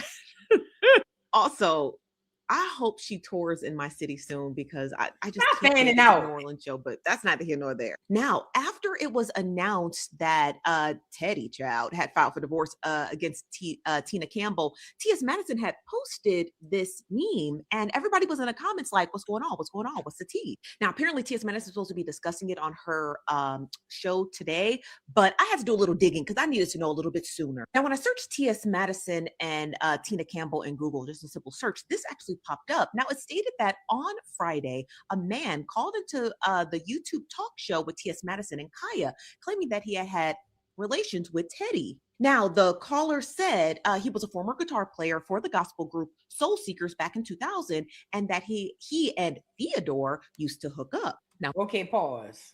Did y'all catch that? According to this girl, because I didn't say it, don't come over here and say Voodoo said you a raggedy motherfucking lie. I ain't said nothing. This is what they said. So don't come over here saying I said nothing. Now, the girl said that they said that a man called up to the show. Y'all remember when Kaya and T.S. Madison had the show? They said a man called up to the show and said he was the guitar player in the group Soul Seekers or whatever. And according to him, they say Tina's husband was sleeping with him. Child. Now, might I add, this was 9-10 years ago. So I couldn't find the clip, but then I found something else. Now, this clip from about 9 years ago popped up with T.S. Madison and Kaya, and it was in regard to when Tina Campbell was on The Real, and she discussed why she voted for Trump. And, well, let me just let T.S. Madison break it down for you. Don't you go nowhere. The last person on the docket for tonight is Tina Campbell. You 4 to 6 neck having ass bitch. Wherever you at. I ain't never liked you since motherfucking Sunday's Best. Bitch, you hosted up there, y'all try to act like that y'all Christians and y'all harbor more hate in your heart, bitch, than I hate being motherfucking goddamn fat. Bitch, and I hate it, but I still do it.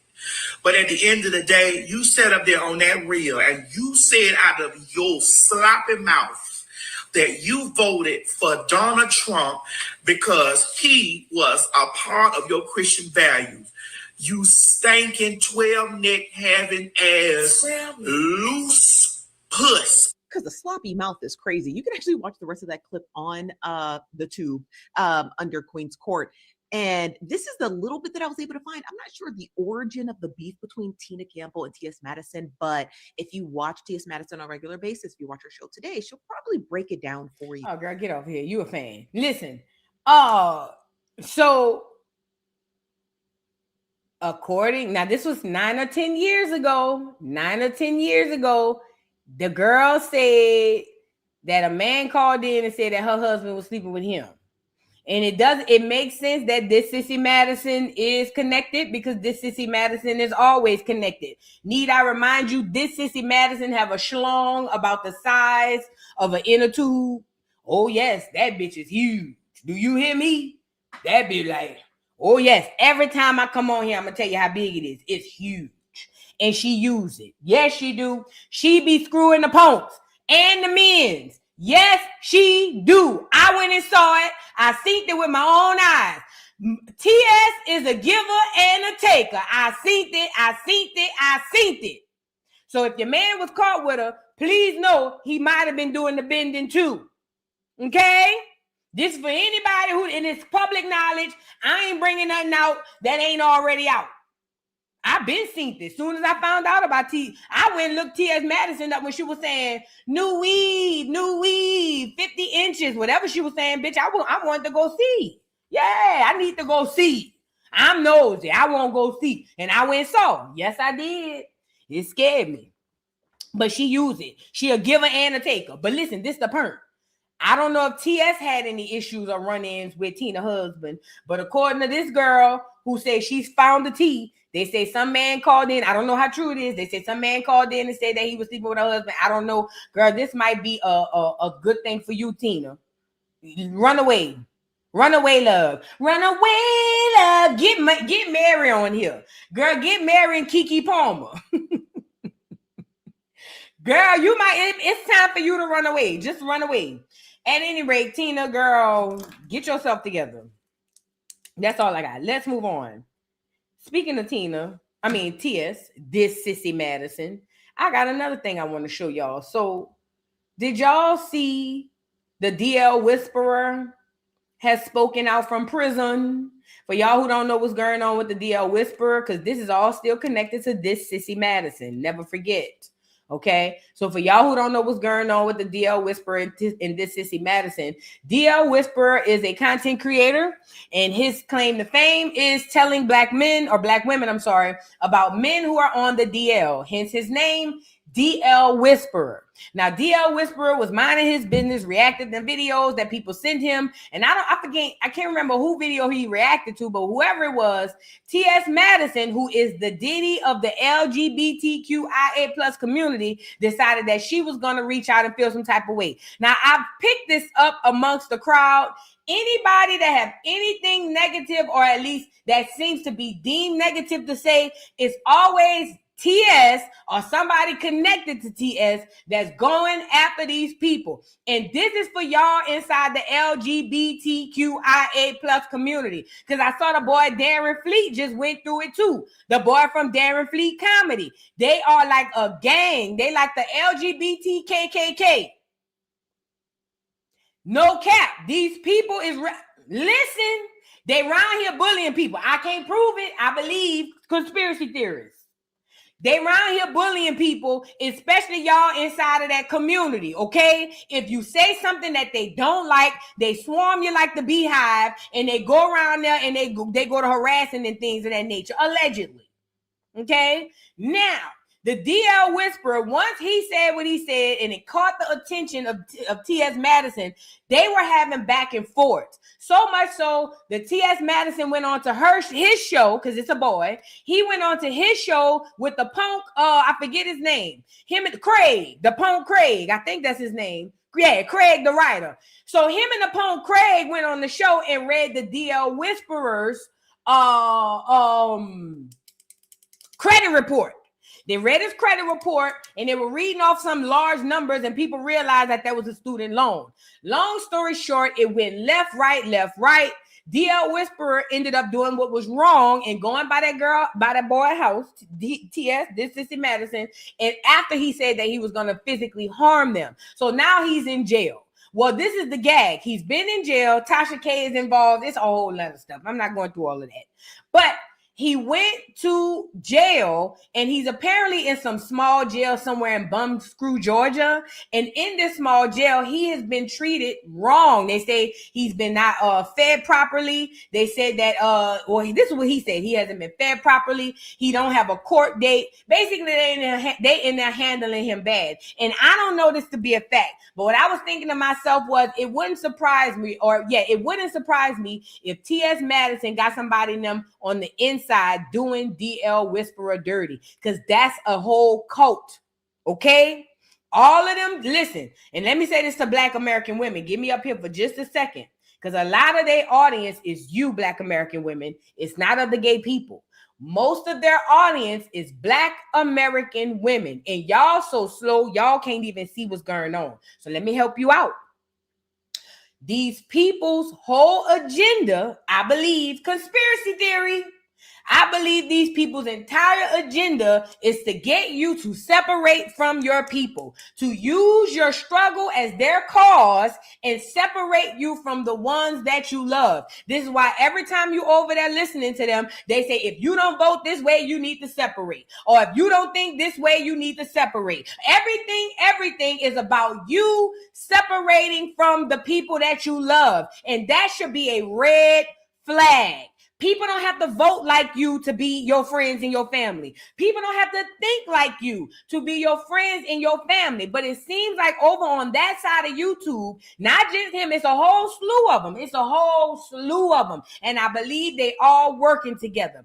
I believe T.S. Madison is the Diddy of this situation, and he is the gatekeeper. I think everything go through this sissy Madison. I said it. I believe it. I don't know it to be a fact, but I believe it. I believe that is the head nigga in charge, and everything come through him, and he put the orders out.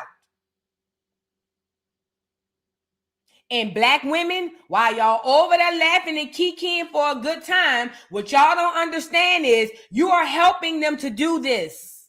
And this is going to backfire on you, Black American women. Black American women over there laughing and kiki, slapping five and hitting knees.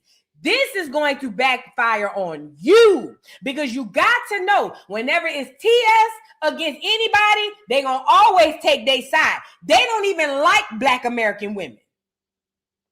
They don't.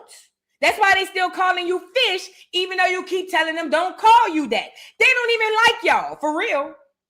But y'all so male identified, y'all can't see it. So neither here nor there. Have a gay old time, no pun intended. Have a gay old time over there, but you are going to reap the backfire of this. I'm telling you, this is not what you think that is, allegedly. Okay? Now, the DL Whisperer, mind you, is in jail on his own because he shouldn't have went around there after threatening her. Yes, you can go on any street, but if I threaten to unalive somebody or harm them in any way, I then can't pass in front of their house saying come outside. Now that is a terroristic threat, and now your ass going to jail. Okay? So when he went around there, he got arrested as he should. But let's be completely honest. He shouldn't be locked up this long, and he shouldn't be going through the treatment he's going through. This is why I believe, I don't know it to be a fact, this is why I believe that TS and them behind the scenes are pulling strings. Listen, they got the old saying from the old folks, money talks, bullshit walks. Everybody got a price. It wouldn't surprise me if they wasn't behind the scenes saying, don't give them a court date here. Or here, do this, here. You see what I'm saying? I don't know it to be a fact. I'm just saying it wouldn't surprise me. And no, he don't have no money. And he can't have no money because where's his attorney? Let's get into him calling for the NAACP. So it says, the DL Whisperer asks NAACP and Publix help after being placed on solitary confinement following alleged racist bleach attack in jail. It says, amid T.S. Madison felony aggravated stalking case. He did a video. Let's get into it. Of course, it's Naquan, also known as the DL Whisperer. And I just want everybody to know that I'm fighting for my freedom right now. I'm sitting in solitary confinement. I have one of my friends managing my page. And I just want to tell everybody, thank you for the well wishes. Thank you for the support. Thank you for being there for me. And this is going to be the most important time that I need y'all, because right now, all of my human rights are being violated. I'm going through a lot, and I just really, really need y'all. Like, really, really. Like, I really need y'all. I know I never came on here talking about I needed people, but I promise you, I cannot do this alone. So please help me. And I appreciate everybody, and I love y'all. And of course, eventually I will be free, and we're going to be back to doing what I was doing before. And of course, protect real women. What's up, everybody? Good morning, good afternoon, good evening, ladies, and some gentlemen, whatever time you may be listening to this recording. Today is April the 11th, and of course I am the DL Whisperer, coming to you from the Gilmer County Detention Center. I want to begin by saying thank you to everyone praying for me, donating to me, and working tirelessly to ensure I am released from this hellhole of a jail. I know the last message until me asking for help without any specifics, I was in solitary confinement fighting to live after bleach and other chemicals were mixed in my motherfucking cell by the staff. After being told by the sheriff and captain to expect racism and that they make their own rules because this is a private jail. Nonetheless, I'm out of solitary confinement. I have been recovering, and I think it's important to tell you how you all can help me. First of all, keep praying for my safety during these times. Secondly, please, please, please send letters to the judge, Barbara. Good morning, Allison supposed to be. Contact the sheriff, Stacey Nichols, the captain of the jail, Misty Williams, and the DA, Bruce Roberts, to remind them that inmates do have rights. I have been told over and over that I do not have any rights, and that is false. I have been offered backdoor pleas and told to be silent. I will not be silent anymore about the treatment I'm receiving. I have been denied medical attention, adequate food, and court dates.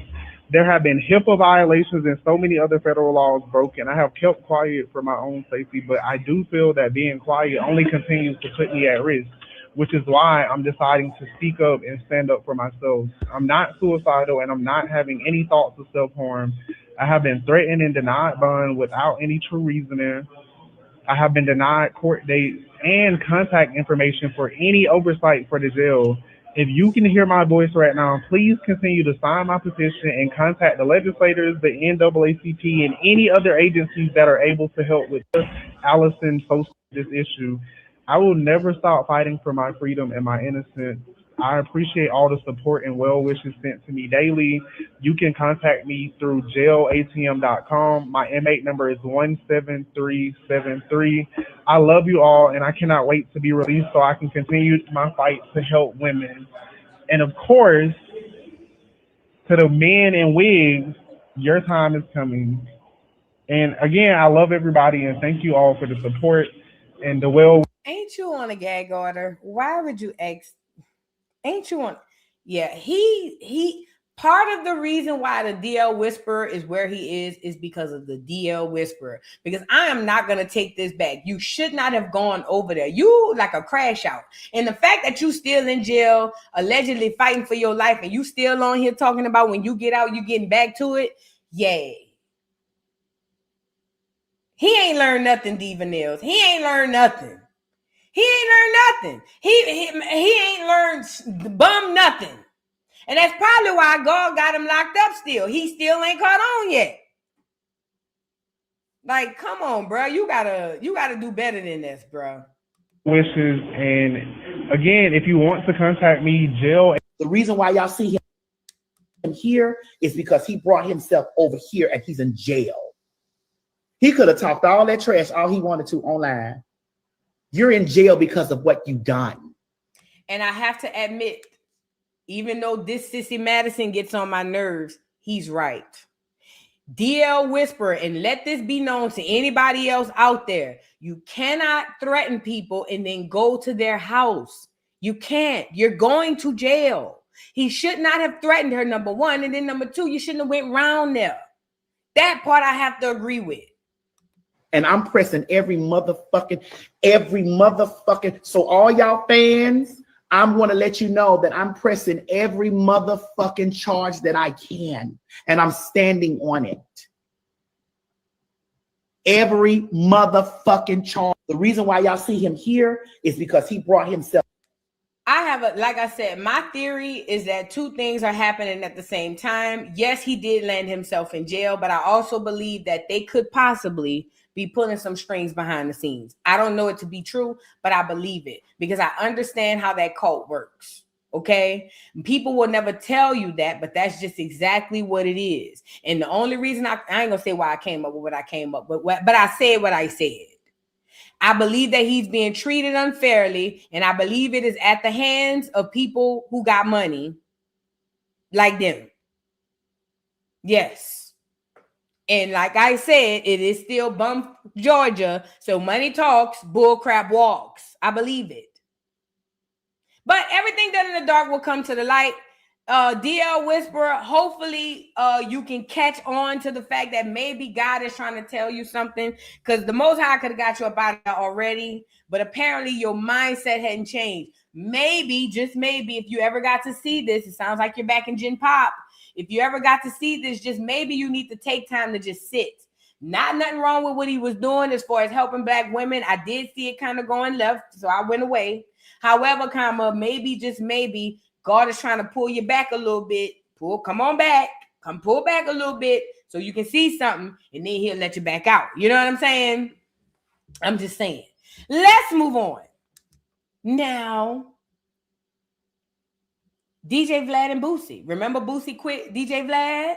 If y'all wasn't here, Boosie quit DJ Vlad over $5,000. He said that he asked DJ Vlad for a $5,000 raise, and DJ Vlad told him no. So since then, Boosie has now started his own podcast. So ever since he started his own podcast, I think he said he edited one right now, and it should be on the way. People were starting getting excited about it, and here Vlad has something to say about why Boosie left. This is Vlad's response to Boosie leaving. Check it out. Boosie recently did a live where he revealed parts of. I will never understand, and I get this in the Hebrew Israelites with that white boy they call Gorilla Hebrew. How do y'all look at a white cracker? And I'm talking about these crackers be saltine white. How do y'all look at them and see trust? I don't understand.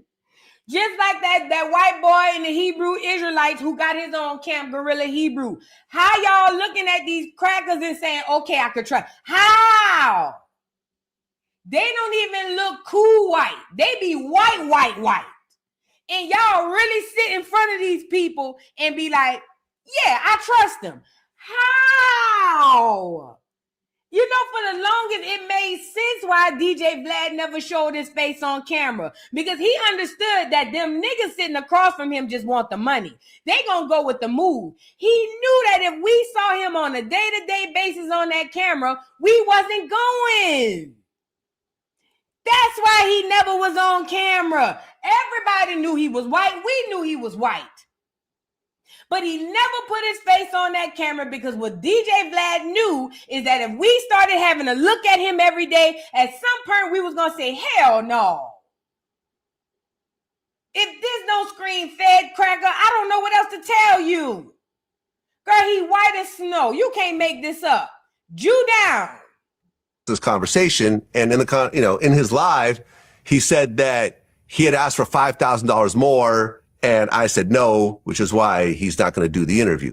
Now, that's not exactly accurate. So, I wasn't going to put any of this out there, but because he started putting out numbers out there and people started going, oh, Vlad being cheap, why is it only $5,000? You could pay him that, not knowing the whole picture. So I'm going to lay out the whole picture for everyone just to explain what exactly is going on. So when I called Boosie, like I said, the fee had always been $25,000. He said, I want $40,000. And I'm like, fam, I can't do $40,000. That's just putting me in the hole. But Boosie said he paid 6'9", $100,000. Remember, this supposed to be your cracker friend. Boosie, we watched a video yesterday where Boosie said he paid 6'9", $100,000 for the interview. Now, Boosie asking you to give him a raise from 25 to 40 and you can't do it. Mind you, without Boosie, I would say Vlad wouldn't have half the success he has, because most of his fame came from the Boosie interviews. That's why I say I never will understand how a nigga could sit across from these crackers and say, I trust them. Y'all set yourselves up for failure. In a situation like this. He's like, well, I'll go as low as 35.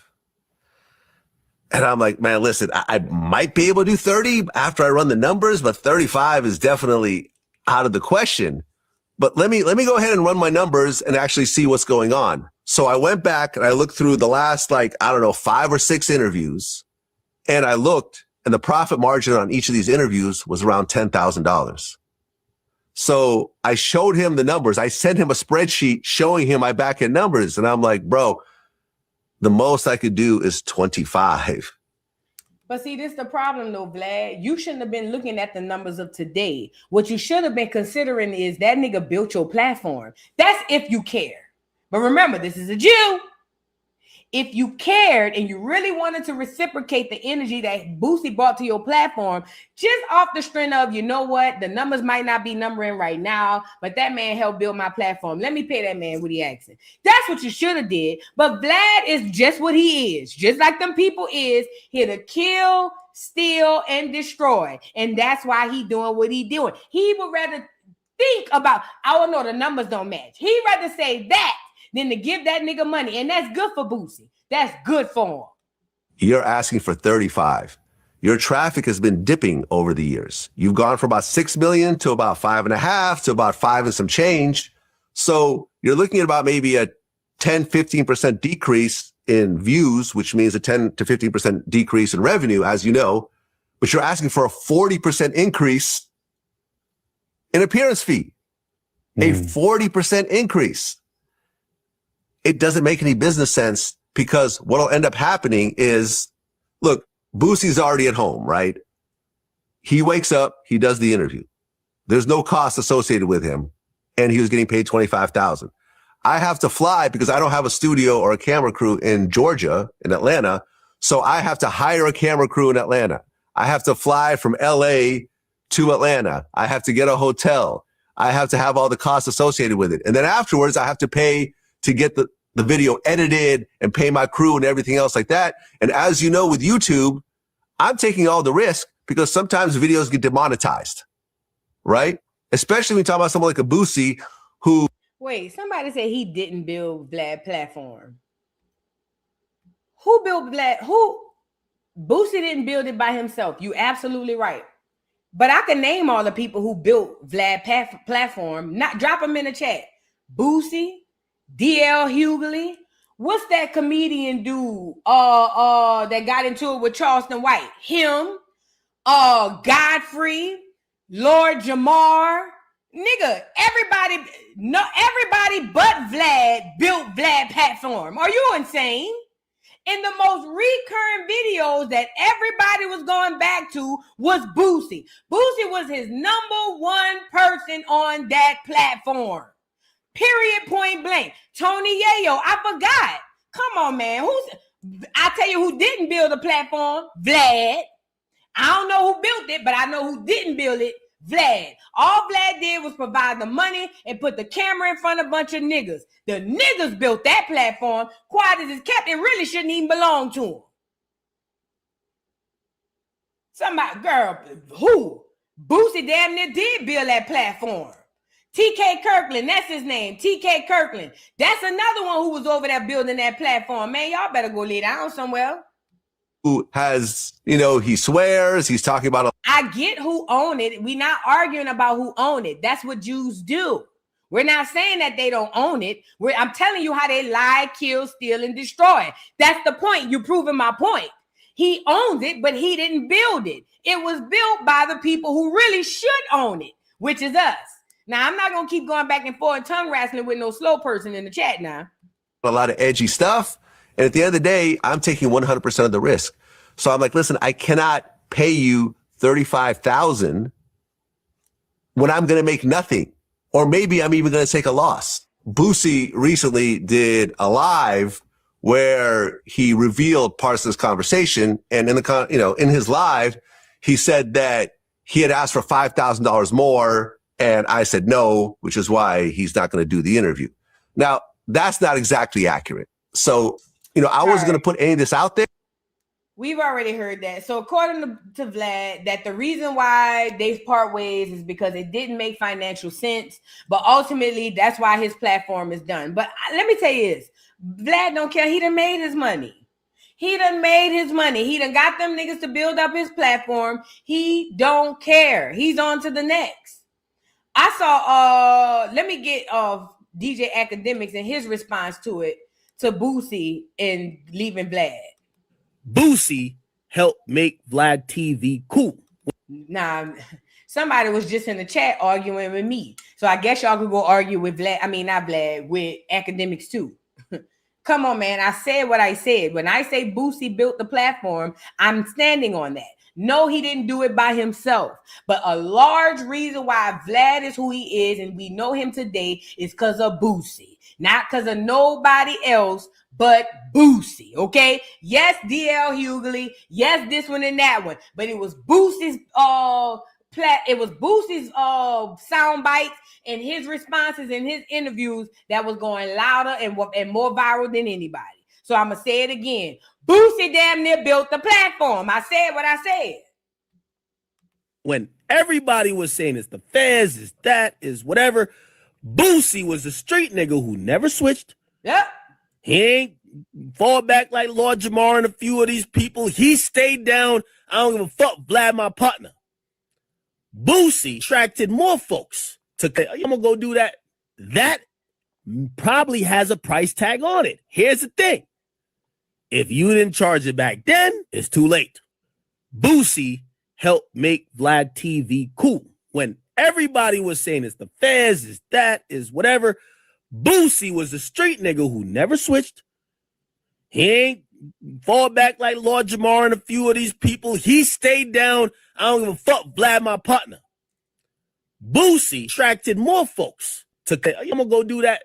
That, like I said, me and academics have the same sentiment. It doesn't matter when the platform was built. When did the platform pick up stamina and how did it pick up stamina? Who was on it when it picked up the stamina? Boosie built the platform, so Boosie takes the L. And a lot of y'all may not feel like Boosie is taking no L, but I'm telling you he is. Because you literally gave this man generational wealth for his kids. I'm pretty sure he took that money and went invested into something else and then created all kind of generational wealth for his Jewish family. While Boosie, all he got is a viral video. Black America, we are in 2026. Y'all still running around here trying to help everybody else and won't help yourself. Please don't be Boosie in 2026. We've had enough of Boosies. It took Boosie 20 years to realize he could do this shit on his own anyway. Do not be Boosie, because these people will have you build up their stuff and look you dead in the face and say, but it ain't yours. Child, that's why thank you, Lord. It ain't a bitch, a nigga, a bitch ass nigga, or a nigga bitch could say they built nothing over here. Do you hear me? I thank the Lord on high that I built this here brick by myself. Can't nobody, listen to me, nobody come and say they helped me do nothing. And I thank the Most High God, because you know what? People will really play on you like that, for real. Thank you, Lord, for making me smart enough and intelligent enough and creative enough to come over here and do my own thing. Because that's another thing I feared. I remember when I first came on here and was thinking about collabing with people. I said, I'll be damned. A bitch would be done came back and said, if it wasn't for me, you a liar, raggedy hoe. Not over here. Not over here. Ain't a bitch on this. Girl, don't start me. Don't start me, girl. I wish a bit, girl. Let's move on. Nah, because my nerves done got bad. Just thinking about, I wish a bitch would. Say they help me do anything. A mammy motherfucking thing. And I've been over here grinding by myself. I know you lying. Let's move on. Oh, Peach McIntyre. That's where I'm going. Peach McIntyre. So did y'all see Peach McIntyre got into it with some clear person in I don't know where they were, in Florida? So apparently she's doing promo with this group and they wanted her to do the promo. And in the midst of doing the promo, some clear man must have overheard Peach say something to the effect of mashed potatoes being white people food, and it pissed them off. And they had her escorted off the premises. Hold on.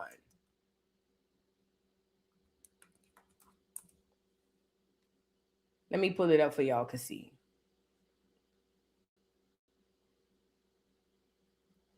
And let me say this too. I don't know why y'all, I'll say this. He was Hispanic. He wasn't even white. But you know, Hispanics think they white. And you know why Hispanics think they white, right? Y'all do know that, right? Put a 3 in the chat if you know why Hispanics think that they are white. If you don't know, Hispanic people in America believe that they are white because when they come here, they get the status of white. It doesn't matter what their skin tone is. But when they get to America, the boxes that they check for loans, for businesses and all is white. So when they get here and you wonder why somebody's Hispanic and they acting so defensive about the word white, you got to understand they feel a sense of ownership because they get that status when they come here.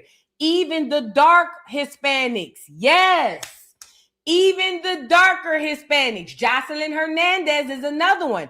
How many of y'all knew that on paper she classifies as white? I don't give a damn what she say on BET. I could care less what she say on the interviews. I could care less what she tells Zeus Network. On paper, Jocelyn Hernandez is white. Oh, yes. Oh, yes. On paper, Miss Jocelyn Hernandez race is white. So if you want to know why the Hispanics get so upset when y'all say they not white or when they see stuff about white, it's because they get the believing that they are. Because that's the status they get when they come here. They get to claim white. Not just the Hispanics, the Asians. A lot of them do. As a matter of fact, the Hispanics fought for the right to be called white. Yay. So please be mindful of that. But anyway, I guess these young kids hired Peach McIntyre to do promo for their business. I don't know if it's a food business or anything, but y'all are going to learn all money ain't good money and all viral ain't good viral. Although Peach McIntyre has a huge audience, although Peach McIntyre has a lot of viral moments, Peach McIntyre, I would want her nowhere near my business. She's horrible for business. I don't give a damn how many followers she got. I don't give a damn how much money she made. Peach McIntyre is horrible for business. If you don't want your business to last and you're just trying to make a few dollars, then I would say call Peach McIntyre. But if you want something that's going to last you, something that you built with your own bare hands, the last person you need to be calling is a Peach McIntyre. She's unprofessional, she's hood, she's ghetto, and she's not going to bring you the positive results you're looking for. Now, if your results positive for you is just money, then yeah, go hire Peach McIntyre. She's probably going to get you to go viral because that's where you're going to make your money. But if you want other things like longevity in business, maybe a little reciprocity and things that Peach McIntyre is not the person to call. But yet and still, y'all called her and she came and these people got exactly what they got. So when Peach McIntyre went there to do whatever it was she's doing, whatever promo, a Hispanic man overheard her say that mashed potatoes were white people food and it sent him over the top. We're going to get into that and how Peach ended up getting escorted off the premises and also how the people called the cops on her, okay? Now, this is her walking out of the thing, right? Hey, Peach, you're late. So, I heard y'all ain't no real Jamaicans anyway. What kind of food y'all got? Is this mashed potatoes? Yeah, that's mashed potatoes. Mashed potatoes. This is white people food. I don't want this. Y'all not no real Jamaicans. The Peach Patch, right? Unfortunately, Peach Patch, I never got to finish this skit due to one of the neighbors of Talewa's Caribbean cuisine overhearing me say that mashed potatoes is white people's food as a part of our skit. He got up from his area by the pool, which was a pretty far distance away from we were all by ourselves. And he came inside and proceeded to call me a racist for stating that mashed potatoes were white people's food. I let him know that mashed potatoes is white people's food. They're delicious. But when I think of Caribbean... First of all, that's ignorant. Mashed potatoes aren't white people's food. Mashed potatoes come from Black Americans. You're welcome. First of all. Second of all, why is... Let me let her finish. In cuisine, I think of peas and rice, not mashed potatoes. He continued on and on and on. I dismissed him and I told them, let's proceed with our videos for today. They had me for a full hour to promote their business. However, he got more upset and got up from by the pool, started telling other residents that were at the pool that I was a racist and that I don't like white people food. And I stated I don't, unless it's KFC. We love the Colonel's mashed potatoes, right? Anywho, he then went inside and got the property manager, who aggressively came outside to me, telling me that I'm a racist and I'm breaking the rules when it comes to the Fair Housing Act. Okay, so she's saying that me saying that it's white people food is me being racist, and you said it's a violation of the Fair Housing Act. Yes, for ma'am. me to say that it's white people food, even It's though a that's a violation violation of of the Fair my Housing Act. freedom of As a speech. resident, I'm not a you are resident. not supposed, but we're only allowed to excuse you. If someone has come to complain to me that they feel that they have been spoken to in a racist way, we have a right to ask you to leave. But I our wasn't community talking to area. him. I don't care. Now, this is where it gets tricky. Because first of all, her saying it's white people's food, no. That does not, it has nothing to do with the Fair Housing Act. It's not against no laws or no nothing. But where the lady does has a point is Peach is not a resident. If they are in a common area where they live, they have every right to tell Peach to leave. Now, if Peach is a guest of this person here or the people who invited her there and they are residents, then maybe that's different. But ultimately, at the moment, it seems like it's Peach, who's an outsider, against the cracker or Hispanic man, who's an insider. And she's trying to conflate the two situations and say that Peach being racist is against the Fair Housing Act. And I don't even think her telling Peach to leave or not is anything to do with fair housing. But crackers don't be knowing nothing. If you listen to what people tell you, you'll think that they smart and they really don't. And they really not. I'm sorry. But anyway, let's get back into it. Your language is offensive. You can either comply with my request or you can get out. It's as simple as that. Okay. Thank you. And I'm not going to comply. So I'm going to leave. Okay, I'll wait for the police. That's fine. Etc. I told her that I wasn't, and she was actually violating my freedom of speech. Now, the owners of Talewa Caribbean Cuisine actually live here at Echo Lakes in Lakewood Ranch, Florida. So I didn't want to make it harder on them, even though I know that I was absolutely correct in this situation. It's just the three of us right here doing a private skit. We're scheduled to be right here, and he's inserting himself in our business. Now, as you can see, the owners are very professional and unproblematic. They also asked me to do a skit like this. This is very popular on social media. I've done several skits like this. They always go viral and help the businesses tremendously. In this case, I still have faith that you all will check out Talewa's Caribbean Cuisine. They are originally from South Carolina. They own their own restaurant in South Carolina. However, they recently moved to Lakewood Ranch, Florida, and they have a food truck. Their food truck will debut this week, Friday, April 17th, 2026, for the first time in Florida. They're going to make their debut in Lakewood Ranch, Florida, and after that, they will be traveling throughout Florida, Georgia, and South Carolina. I asked that the Peach Patch show Talewa Caribbean Cuisine so much love. They have jerk chicken. They have curry goat. They have curry chicken. They have the oxtails, man. And the reason why we were doing the skit saying that they weren't real Jamaicans is because in my previous video of them paying me for this promotional video, people in the comments were saying that they weren't Jamaican. And they are indeed Jamaican. Now, they can make white people mashed potatoes. They don't mind. And their mashed potatoes are delicious. And their presentation is beautiful. But they also do authentic Caribbean cuisine. Be sure to check them out this Friday. Be sure to follow them on social media. They're young, Black, professional, and the food is definitely given a good time. Oh yeah, Peach Pack. Okay. It's so much I want to say. First of all, I'm going to show you the video where she got into it, but it's so much happening. The young business owners who invited Peach, you got what you paid for. She's viral. People are going to come and want to see what's going on. This is exactly what you paid for. If you thought it was just going to be her being funny and going viral that way, no. This is what comes with hiring Peach McIntyre for your business. Now, in Peach McIntyre's defense, she don't owe that cracker no explanation on nothing. And as a matter of fact, he ain't even a cracker. He's a Hispanic, but we just discovered that they act like they white. You know what I'm saying? But ultimately, it's just like it's the sense of entitlement that they have. And it just bothers me. And in Peach's defense, she handled it better than me, because I'd have called them every redneck, peckerwood, honky.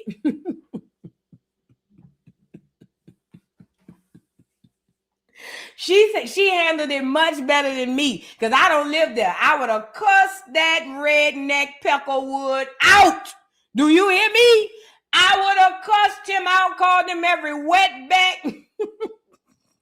Let me stop. But anyway, look, because I'm just joking. But look, I'm saying all that to say, it just sucks that this happened to the business, but this is what you get when you call Peach McIntyre. Now, as far as these mashed potatoes, girl, mashed potatoes are a Black American dish, and these people are Jamaican, and even though they may have resided in South Carolina, they are Jamaican. Now, I'm about to get into it right quick to the young people. Y'all trying to infuse Black American culture into your Jamaican culture, and if I was Jamaican, I would be pissed. I would be pissed. And let me ask the Jamaicans something too. I've always wondered this. Y'all ain't been making no baked macaroni with the oxtails, have you? Y'all got that from us too. Tell the truth. Because you're not about to tell me nothing in Jamaica gives me bake. Y'all don't give me baker type of people. You know what I'm saying? I'm just asking because I was wondering at one point, I had my first taste of Jamaican food as an adult. I came from New Orleans. We didn't have all of that. You know what I'm saying? But what I'm saying is, y'all have adopted a lot of Black American culture and put it into your food and then try to pass it off as truly Jamaican. I'm just saying I'm picking up on that. I'm picking up on that, and I'm pretty positive them baked macaroni y'all be having come from us too.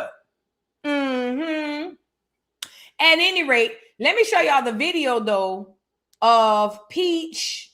Hold on, let me show y'all the video, the actual video with Peach getting into it with the man, because I got that too. Y'all like the video. Yes, mashed potatoes are indigenous to North America, Black American. It is our food. It's our dish. That's ours, okay?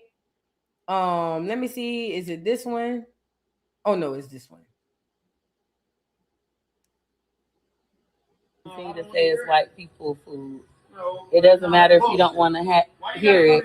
It's freedom of speech. I don't give a damn. We pay you. The mashed potatoes is white people food for my video.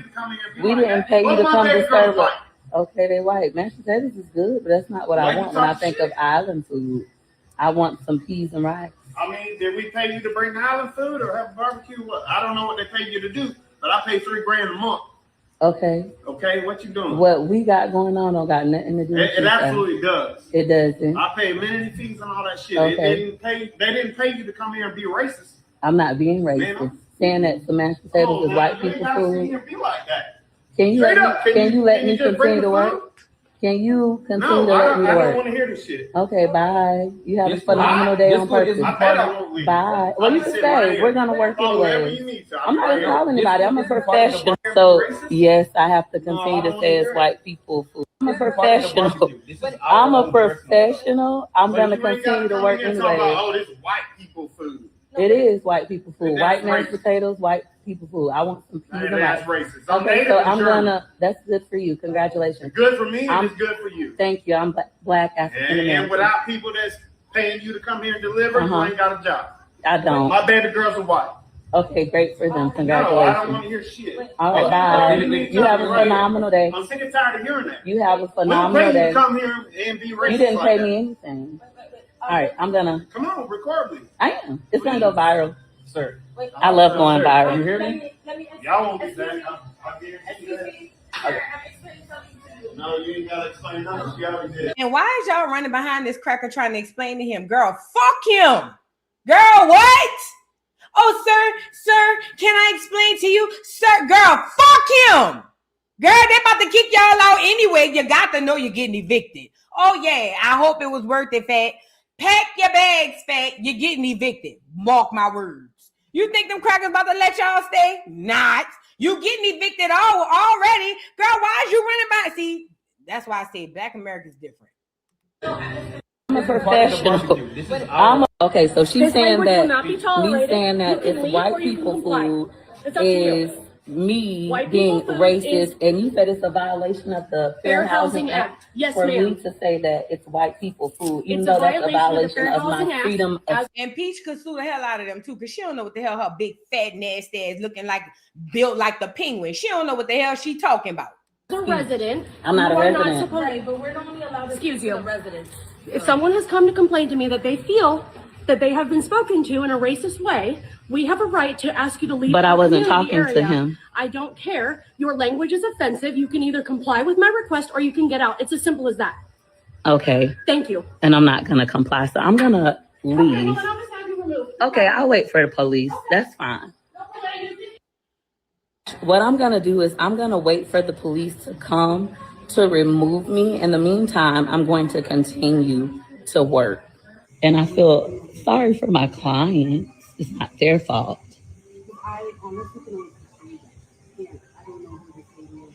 Okay, so she's saying that. Will not be tolerated. Since we like to take a video. Yep. Hi, everybody. Follow me on social media. My name is Peach McIntyre on all platforms. Are you done with your video? As a business owner, you should be ashamed of yourself. Why should I? I'm going to go viral from this. I'm proud of myself. That's my job. This is insane. But hey, Black businesses in Lakewood Ranch. Don't record me, please. Okay. This is my neighbor's house. That's fine. Can you leave until the police come so I can finish my job? I try to get everybody fair. I just don't want, any issues with them because they're residents. So please, don't make it worse for them, please. Okay. So how do y'all want to resolve this? We want to be in peace. We want to do the right thing. So we'll scrap that, I guess, because she already got proof for that, right? Mm-hmm. We'll just have to take that. Yeah. That's fine. So for me, I don't care about them calling the police. Baby, I done been trusted Since we like to from better places. I don't care. Still right there minding y'all business. Hey. And we're going to wait for the police. Don't care. I love the mess. Call me Messy C, but I don't live here. They do. They have to deal with the ramifications of that. From better. A shout out to Peach for still doing the promo for the people because they did pay her. That cracker, that man, he just is, listen, these people are jealous of you because they know who you are. That man is sitting up there probably thinking to himself, he probably didn't even hear it himself, but even if he did, just the idea of him knowing that they in there doing their own business and they able to stay there, it's envy. Yeah, Mojo, it's envy, it's hate, it's jealousy. That's where this comes from. They know exactly who you are, and they know that really, in all jokes aside, they know status-wise, they really beneath you. The only thing that keeps them above you is your belief that they are. That's it. But whenever some of us realize that they beneath us, it sends them spiraling. It sends them spiraling, and it gets them to react like this. I like the fact that she wasn't emotional and she still did the promo, and they are going to go viral. You're probably going to get evicted, but you're definitely going to go viral. I just hate that a place like Florida that belongs to Black America, that does not belong to none of these crackers. I just hate when they come here to this land and act like this shit belongs to them. I cannot wait until the land regurgitate and spit these mother pluckers up off of here. Like, no shade, but at any rate, it's a kind of a conundrum, the whole thing all together. I hate that happened, but for the girl and the guy, let this be a lesson to y'all. Everybody, all money ain't good money, all viral ain't good viral. I'ma just say that. All money ain't good money, and all viral ain't good viral. Do y'all know I was on TikTok this morning, and I was uploading my videos to TikTok, and this dude did a video and said, he said, can we drop, you know how we got African AAVE? He said, now that we've come to the consensus that we're not African American, can we just call the new term for AAVE? Can we just call it BAVE for Black American Vernacular? And I was like, that's mine. So apparently if it pop up, I already got the rights on it. But if it pop up, It is what it is. Because I'm sitting here saying, like, wait a minute. What you mean you want to call it babe? Babe belongs to me. I'm just playing. But anyway, that was just funny. Let's move on. I already trademarked it. I'm good. Let's move on. Now, I want to get into hold on. Let's get into culture and it being stolen. I think that's where we're going with it. Hold on. Yeah. Oh, no. Yeah. Black American culture and how it's been stolen. So these young people was out there, I guess, having a conversation on Black American culture. And this is the thing, Black America. They have taken our culture and called it American culture, so it doesn't belong to us. So everything that Americans do come from us. Everything that the world does comes from us, right? Everything comes from us. Every single thing that the world knows comes from Black America, but specifically American culture. They want to call it American culture so that everybody gets to be able to say it's theirs. But American culture does not belong to America. American culture is Black American culture. That's our stuff. That belongs to us. But again, because it's been so widely spread out to everybody and anybody get to have it and use it, we don't know that.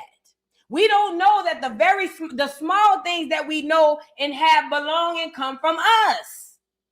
But this young lady was having a conversation amongst her peers about how our culture is stolen because everybody gets to put their hand in it because they just call it American. And I wanted to share that with y'all. Check this out. It says, Emory student responds to person of immigrant descent claiming foundational Black Americans clout chase. Let's get into it. I'm going to say that Black American culture is like one of the most exported products in the entire world. So I'm just going to say, like, clout chasing doesn't even make sense. I feel like Black Americans, we are comfortable in our culture. We are proud of our culture. We don't want to be anything else but Black American. And I feel like people have so much access to like us and like our culture and our food and our language and our clothing, our fashion, our music. And I feel like we forget that because it gets painted as like American culture, when American culture is Black culture minus like slavery and like colonization, terrorism, or whatever.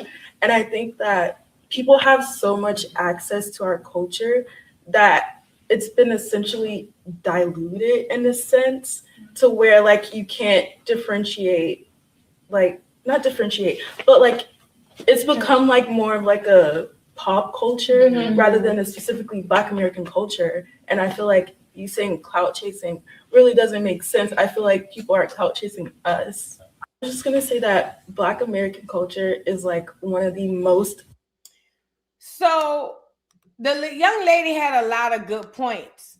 What y'all don't understand is when the people came over here, all they did was trick you out of your spot. They took what belonged to you and said it belonged to them. That's literally all they did. Remember, the white man has no culture. He has no origin. He has nothing that he comes from. The Asian man, I'm talking about the ones you see today, and even the Hispanics you see today, these people they have no culture. They don't come from nothing. Everywhere they go, they have to adapt to the culture that they find. That's what the white man did. But what he did was take our names off of it and said it was American culture so that it could be easily accessible to everybody in the world. This is why anybody and everybody across the world take from us and capitalize off of it except us. Okay? The young lady makes all the sense in the world. You can't see it because they took the name and the label off of it and said it don't belong to us. But you, Black America, literally created everything this world has. Everything that it knows. It's yours. It comes from you. And this needs to be discussed more. It has to be discussed more, and we need to start putting more labels, and we need to start gatekeeping even more. Even with the mashed potatoes on the Jamaican food. I was thinking if I was a Jamaican, I would be pissed because that's not our native food. We don't eat that. Stop trying to merge our stuff with your stuff. If I were Jamaican, and I'm talking about the young lady who had the peach patch situation, If I were Jamaican, it would piss me off that every time we turn around, y'all trying to infiltrate our culture with somebody else's stuff. If that's not what we do, that's not what we do. And this is the worst part about the other people, black people who have culture. Y'all are doing this to sell to us, but you're selling your own culture when you do that. And I'm speaking on behalf of the other black people who have their own culture, but then come in trying to infiltrate ours. When you infiltrate ours, you're getting rid of your own. It's another dish that should have been in place of those mashed potatoes, but instead you put the mashed potatoes there because you're too busy trying to sell to a nigga. We got to start gatekeeping. We got to start claiming and gatekeeping. Point it out. That ain't white people mashed potatoes. That's black American mashed potatoes. I'm going to eat them. But that's black American mashed potatoes. Yeah. Y'all Jamaicans don't eat mashed potatoes. Now they do. But that is not your culture. That is not where you come from. Just like our culture. We don't eat a lot of the things that the island people eat. When I went to the Bahamas, they eat, what's the name of that fish they eat? We don't eat that shit. When I was out there, I tried it. It was good. It was cool. But when I went back home, I ate what we ate. Y'all be coming to America and taking our stuff to profit off of it, not realizing you're losing your own culture in the process. Because our culture going to stay intact. It's dominant. Yours is going to fade away. Okay? So I'm just saying, like, that's one of the things we need to be mindful of when we dealing with this. Like, y'all got to stop merging all of this culture shit, because then you're going to merge yourself right up out of it.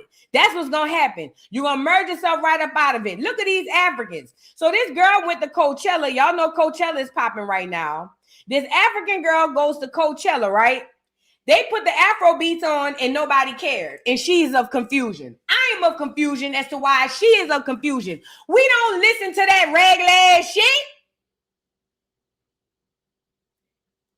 Propaganda will run y'all down to the ground. I don't give a damn how many movies you see Afro beats on. I don't give a damn how many times you hear it on the radio. Black Americans Americans, period. We do not rock with no Afro beats. Ain't nowhere in America, black or white, is we around here saying, put that Afro beats on. We don't listen to that regular ass shit. Y'all got 2 or 3 songs that we like that we might let y'all slide in. Other than that, we want nothing to do with Afro beats. It's not as big as y'all think it is. It's only big to y'all because y'all ain't never had nothing. It's only big to the Africans who've never had nothing. We don't listen to that. It's not our bag. We gave y'all the idea for it. We gave you the Afro beats. Go off and have a good time with it. Stop trying to bring it back to us. We don't want it. It ain't our bag. It's yours. You can have it now. Let's get into the girl of surprise that the people wasn't checking for the Afro beats at Coachella. Guys, quickly, I am in Palm Springs for Coachella, and Justin Bieber performed yesterday. That's not the point. The point is, Americans do not know about Afrobeats, and they don't care about it. And because he brought out Wizkid and Thames, and when I tell you that crowd was silent, that crowd was dead. That crowd didn't even acknowledge the fact that they had big Wizkid and big Thames on the stage. Coachella, stop, Americans. Because I'm demure with it. So I was like, oh, what? Thames, Wizkid. I was thinking it was gonna go off. When I tell you, nothing. Crickets. Please, Justin Bieber, just redo that whole thing in London, in the UK. Please. You know why that'll go off without a hitch in London, in the UK? Because it's a bunch of black people with no culture in the UK. Let's talk about it. I just left from over there. It's a bunch of black Africans and Caribbeans in the UK with no culture. Let me just say this. Let's call a thing a thing. Let's just rip the Band-Aid off this thing. Afro beats was something that was made for y'all. That was something to give y'all, to make y'all believe y'all have an origin. Let's call it. Let's talk about it. Afro beats ain't even y'all stuff. We made it and gave it to y'all. Let's talk about that first, and then let's talk about when y'all got it. They put it in Africa, and it's the best thing since sliced bread to y'all because that's all you have. We don't rock with that. It's not bad music. It's just that it's not our cup of tea. That's not what we sitting around here worried about. I'm not saying no Black Americans don't listen to no Afro beats. That's not what I'm saying. What I'm saying to you is the facade to the Africans and to the Caribbeans is that Afro beats is this big old huge market, and it is not. It may be over there, but not over here. We could care less. I don't even know who Tim's is. I've heard the name, but I could care less. We don't like that. That's your thing. And y'all want to make us connected so bad. Remember, the Africans are already going around telling everybody that our music belongs to them. So now they run into the dilemma when if our music comes from them, then why is it that we don't like their music? Duh, because our music never came from them. Does that make sense? And also, their music come from us. Does that make sense? It runs them in the middle of a damn 6-lane highway, and they don't know where to go. We don't care about none of them Afrobeat singers, not one of them. We don't care about none of them Afrobeat songs. I ain't gonna lie, it's about 1 or 2 of them. The one he said, "Mommy fall on you, banana fall on." I like that one. Other than that, we don't give a damn. We don't give a damn. We could care less, girl. That shit is only popular to y'all because y'all don't have no origin story. Y'all don't. And I'm not talking about all of Africa. Get me up here. When I speak about these Africans, I'm talking about them westernized ones coming from them clone Cabbage Patch Kids places. Nigeria, Ghana. I'm talking about them. Yay. I'm not talking about them ones that really got their own culture off to the side doing their own thing. If you're on here head fat, I ain't talking to you. I'm talking to the ones that be over here cosplaying in nigger culture. Them the ones with no origin. That's why they over here cosplaying in our culture. Okay? We don't like that, girl. We don't want to hear all that ugly ass shit.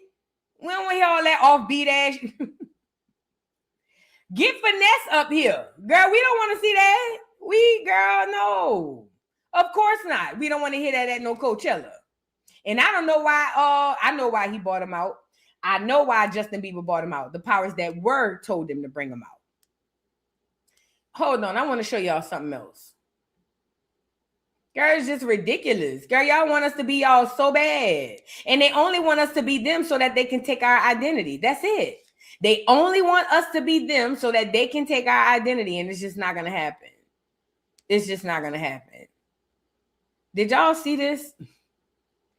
Now, this is funny. Captain Tazariak with the Hebrews. I don't know why he be doing these videos, but he be doing these videos where he go around telling people that he don't like them because they not black. Allegedly, or at least that's how I understand it. He run up on this African dude, y'all. Check this out. Black, like American black. I'm more black than you, see? Like well, we don't go by complexion. We go by who your father is. I'm Nigerian. Yeah, What's that? A native African. We don't fuck with Africans either. You know, a white man did not come onto the continent to catch the slave. The white man convinced your ancestors didn't enslave. So we hate y'all too. God don't love you. Bring it in. Bring it in. That's diabolical. You smoking crack. Bro, you can't shake my hand. You might get AIDS or cancer. You an actual Hamite. You're not our brother. Black like a. Now, even though this is kind of messed up, the satire in it has a lot of truth. So Captain Tazariak was talking to the dude. He said, "I'm blacker than you. I'm Nigerian." He was like, "It's not about skin tone. It's about who your father is." Outside of the actual saying your father, what he's saying is it's about bloodline. And according to bloodline, that is the part that they have right. The African/Hamite is not he's not your blood brother. He's not kin to you like the rest of them people is. Now the ones over here, the Jamaican, the Caribbean, the black Hispanic, all of these blacks over here in North America, South America and the Caribbean. These people are more genetically related to you than those over on the other side of the world. These are facts. This is science. Go look it up. Now, we do have a little ties to Liberia, obviously, through the slave thing. But for the most part, we are two different people scientifically, genetically. The Black American and the African are nothing alike. They don't have nothing. Only thing in common they have is melanin. That's it. If you think I'm lying, go do the research and you'll see it yourself. Okay, now even like I said, the satire is a bit much. He said they Hamites. Nigga said, hell no, he's smoking crack. He said, give me a hug. He said, hell no, he's smoking crack. But anyway, no. He's even though the satire is a bit much, the truth is still in the joke. And the joke is, you're not me and I'm not you. Okay. Yeah, I heard what happened to Adonis. Did he get out of jail yet? That's that boy who smacked them people over there across seas. They say I think he got out of jail. I think they say he got out of jail. But anyways, let me read the rest of these super chats, child. Y'all get the likes up on the video. Jay New Orleans, thank you for the super chat, says they do everything for births and deaths, but very little for the living. I wish they paid attention the kids when it comes to learning manners, morals, responsibility, and problem solving. Yes. But people today, and let me tell you something too, when it comes down to these prom things, let me get it up here. Hold on, because I want to share this with y'all, because this is real life.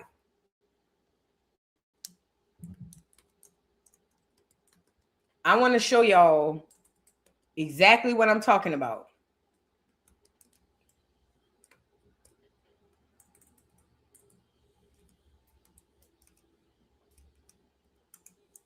Let me show y'all what I'm saying.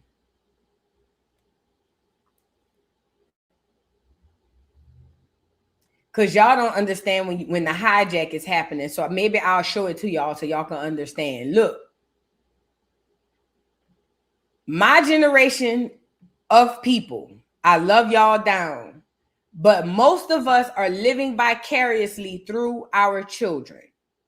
We spend thousands upon thousands upon thousands of dollars, not for our children, simply because we want to one up the next person. I'm talking about my generation. This is my generation with the children that's coming out of high school right now. This is who I'm talking to you. I'm talking to us.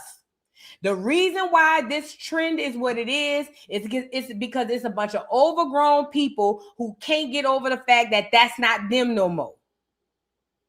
They all competing with each other. These are parents competing with other parents. This is what you looking at the children. The children are a byproduct of the ignorance of the parents. This is parents trying to outdo other parents. It's parents saying, my child got it, I got it, and I'm going to flaunt it and show you that your child ain't going to outdo my child. Whole time, the children can't read, they can't write, and they don't have no comprehension skills. Their children are literally pawns in the adult's game. When you look at these prom things, I need you to understand what you're looking at. And it ain't everybody. If it ain't you, you don't need to hop in the comments and say, not me, Vu. It must be you because a hit dog gonna holler. What I'm telling you is when it comes down to these proms and these people spending all of this money and all of this time and all of these resources, it's more to do with the insecurity of the parent and way, way less to do than a child experiencing their prom. I said what I said, and it's sick and it's sad. And the moment y'all figure that out, the better we gonna be. Y'all spend thousands of dollars on these children going to prom and they be flunkies in real life. Flunkies in real life. Setting your children up for failure, but have fun at the prom, I guess. Priorities, right? But they gonna say I'm hating. Girl, please. And I'm gonna make you laugh. I went to prom. The prom queen gonna be a fat, funky, nasty, cheesy bitch with buku churn. She ain't gonna be shit. And the prom king gonna probably sell drugs and end up in jail. Stop me when I start lying. All of that racing to be the flyest one in school. I was at school. All of the people who was flying school ain't shit in 2026. Said what I said. And if you think I'm lying, ask anybody who went to high school and been out over 10 years. So y'all chasing all of this for your churn, you're really chasing them right to the failing lane. Yeah, they're gonna be most popular, and then they gonna fall off and they ain't gonna be worth 2 nickels right after that. Keep chasing your churn up to keep going. Keep going. Cause them be the ones. the most attractive, most popular, most this. They don't be nothing when they get out of school. Do you hear me?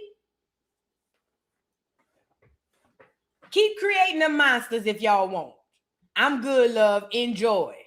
Okay? Thank you. Beautiful is Darkness. Thank you so much for being a member for 14 months. Says, when I watched the 60 Minutes piece on second line dancing, all I could do is weep. That's your soul reminding you. That's your soul. That's telling you. That's spiritual. All of this is spiritual. You got to know it. Thank you, Beautiful is Darkness. Miss Keedy, thank you for being a member for 20 months. Says, we do not like house music in DC. Go-go is our native music. I can't stand house music. Love you down. Now, somebody got to help me to know the difference, because I don't know the difference. All of it sound offbeat to me. All of it sound like this. But a little faster. So it'd be and y'all be like this. And y'all be dancing like y'all in the 80s. And cocaine is around. That's all I be seeing. I shout out to the go-go people. Shout out to the house people. I don't know nothing about them people and that music. I'm just telling y'all, well, yeah, that fist bump, that Jersey Show music. Y'all got that music. I'm here for it. I'm here for it. I'm just saying, I don't know the difference. Somebody help me out. Drop down in the comments about the difference. I don't know. I just know the beat be going off and y'all be like this. And y'all be like this. And there's always somebody on the track going, listen, the beat go like this. I know it. I got it in my head. The beat be going, and it's always a lady in the background with a faint sound. I love to dance. I love to dance. Get your on the floor. Oh, I love to dance. Get up on the floor. Get up on the floor. Oh. And the people be like, do. I'm in love with you. And they be cutting up. I be like, girl, with the people around there. Girl, I ain't gonna lie. I be over here like. Shout out to the house and the go-go people. Shout out to the house and the go-go people. I don't understand it, but somehow, some way, I'ma get it. I swear, that's how it be sounding. I done heard it. I don't know the difference, but somebody gonna help me out and drop down in the comments. I love it though. I'm here for it. Kim Gladney, thank you so much for the super chat. Says, boo, my 16-year-old Grounds goes crazy for your intro. Oh, Grands go crazy for your intro. 1 and 6. Oh, tell him I love him and thank you for cutting up. I'm about to play it in a minute. Thank you, boo. Keisha M, thank you for the super chat. Says, boo, the next time you are in DC, we will go to the older aunties go-go. That's where I need to be. It's more R&B cover music with some DC soul mixed in it. Love you down. Now, that sounds like my kind of party. Bring me to where I can be around the older folks. Yeah, we can sit down and have our little drink.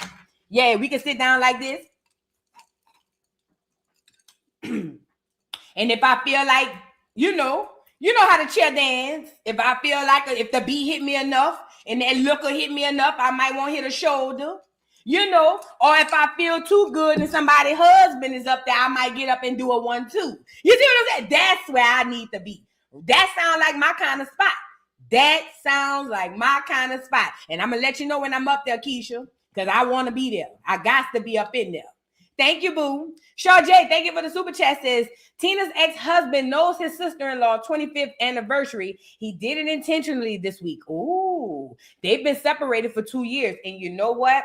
They did mention that she was separated since 2024. It wouldn't surprise me if he put it out to get in front of that girl announcement for her wedding. I ain't think about that, Shaw J. You absolutely right. Thank you, beautiful. I appreciate that. I never put those 2 and 2 together. Thank you. Stab and a half. Thank you for the super chat. Says, it's the beat for me. You got to know it. Thank you, boo. I appreciate you. And Deanna Alexander, thank you so much for the super chat. Says, Jamaican potato salad looks like mashed potatoes. Yes, I've seen it. It is actually pretty good. I've seen it, but that was mashed potatoes for sure. They potato salad, and I know that's Black American too. Let me tell you something. Let me tell you how I know certain dishes are Black American. Because the food depends on the environment. Did y'all know that? Let me help y'all out. The reason I know that the Jamaicans in America have been infiltrated with Black American culture is because the food is typically dictated by the environment. The island people are not bakers. They're not inside baking and oven. They don't do a lot of oven work because it's hot outside. A lot of their stuff is done on the grill. That's why you'll get a lot of oxtails and stuff that they do, and a lot of bake this, or they do bake stuff too. I'm not saying that they don't, but most of their food comes from an outside source, from an outside flame. So you get the curry dish, so you get, and not just Jamaica, I'm talking about all of the Caribbean. They don't have a lot of baking as far as their culture, but inside of Black American culture, this is what makes us so peculiar and so dope, because you can have a Black American in California that cooks something completely different than a Black American in New Orleans. And mind you, the Black American in California can have blood ties down to New Orleans. And then you can have a Black American in Mississippi who makes something completely different than the girl or the lady in Alabama. And then you can go right on top of that, and the people in Memphis is eating something completely different than the people in Alabama. And then you can go over here to Jersey, and they eating something completely different, but they got family that tie them back down to Alabama, Mississippi, Carolina. Does that make sense? This is what makes us the peculiar group of people that we are. This is why everybody could steal from us and we don't even realize it, because we have such an abundance of culture. We don't even realize it's gone until it's gone. It's almost like having so much money, a nigga could come by and steal $1 every now and again and we'll never know, because there's so much culture, so much abundance. And that's what it is. That's how I can look at a person's food or even a person's culture and I can pick out what belongs to us, because I know that's what we do. And so that's how I knew mashed potatoes, baked macaroni. That is not a Caribbean dish. It could be now, but that is not ancestrally. That is not a Caribbean dish, because that is not the way they ate. They ate more on an outside source. Does that make sense? For instance, even in New Orleans and Mississippi, no, not New Orleans, not Mississippi, New Orleans, the Florida people, the Carolina people, the DC people, or the California people, most of the people that live on the coast where the water at, we all eat seafood, right?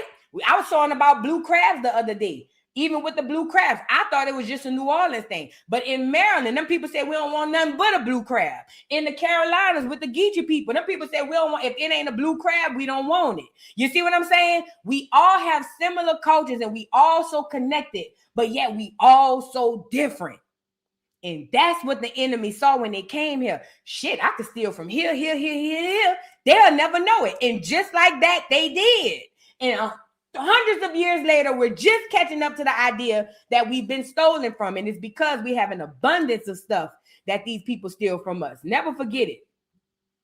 Mother Tree Moon, thank you for the super chat, says, are you going to the Philly event Rod Hayes is having? Is that the one with the matriarchs gonna be in Philly? That's the first week, or is that Mother's Day weekend? Because I was thinking about that. Shout out to the brother Rod Hayes. Me and his paths will cross. I've already meditated on that. At first I was like, man, I got to get in touch with Rod Hayes. No, I don't. Me and his paths will cross on something way bigger. Wait till y'all see it. He just don't know it yet, or maybe he do. But anyways, the brother Rod Hayes was talking about a matriarchal event that's happening in Philly, and it's the second weekend of May. Now, the first weekend I'll be in Mississippi doing the graveyard cleanup with my ancestors and my elders, but the second weekend I'm free that I could think of. I might go to Houston because my other cousin just graduated from law school. My little cousin, I just found that out this morning. But if I could make it, I definitely would want to come, because I think that that's going to be so dope. So dope. I did want to ask a reader to do the reading he was saying about on that weekend, but I'm going to try to make it up there. Plus, I've never been to Philly. I've never been to Philly. No, sir. Never been. Y'all want to know the closest I done been to Philly? The closest I done been to Philly was, let me get him up here. Let me see. I say about this. This is about the closest I done been to Philly. Even though what we do is wrong, we still hustle till the sun come up. Crack a 40 till the sun go down. See,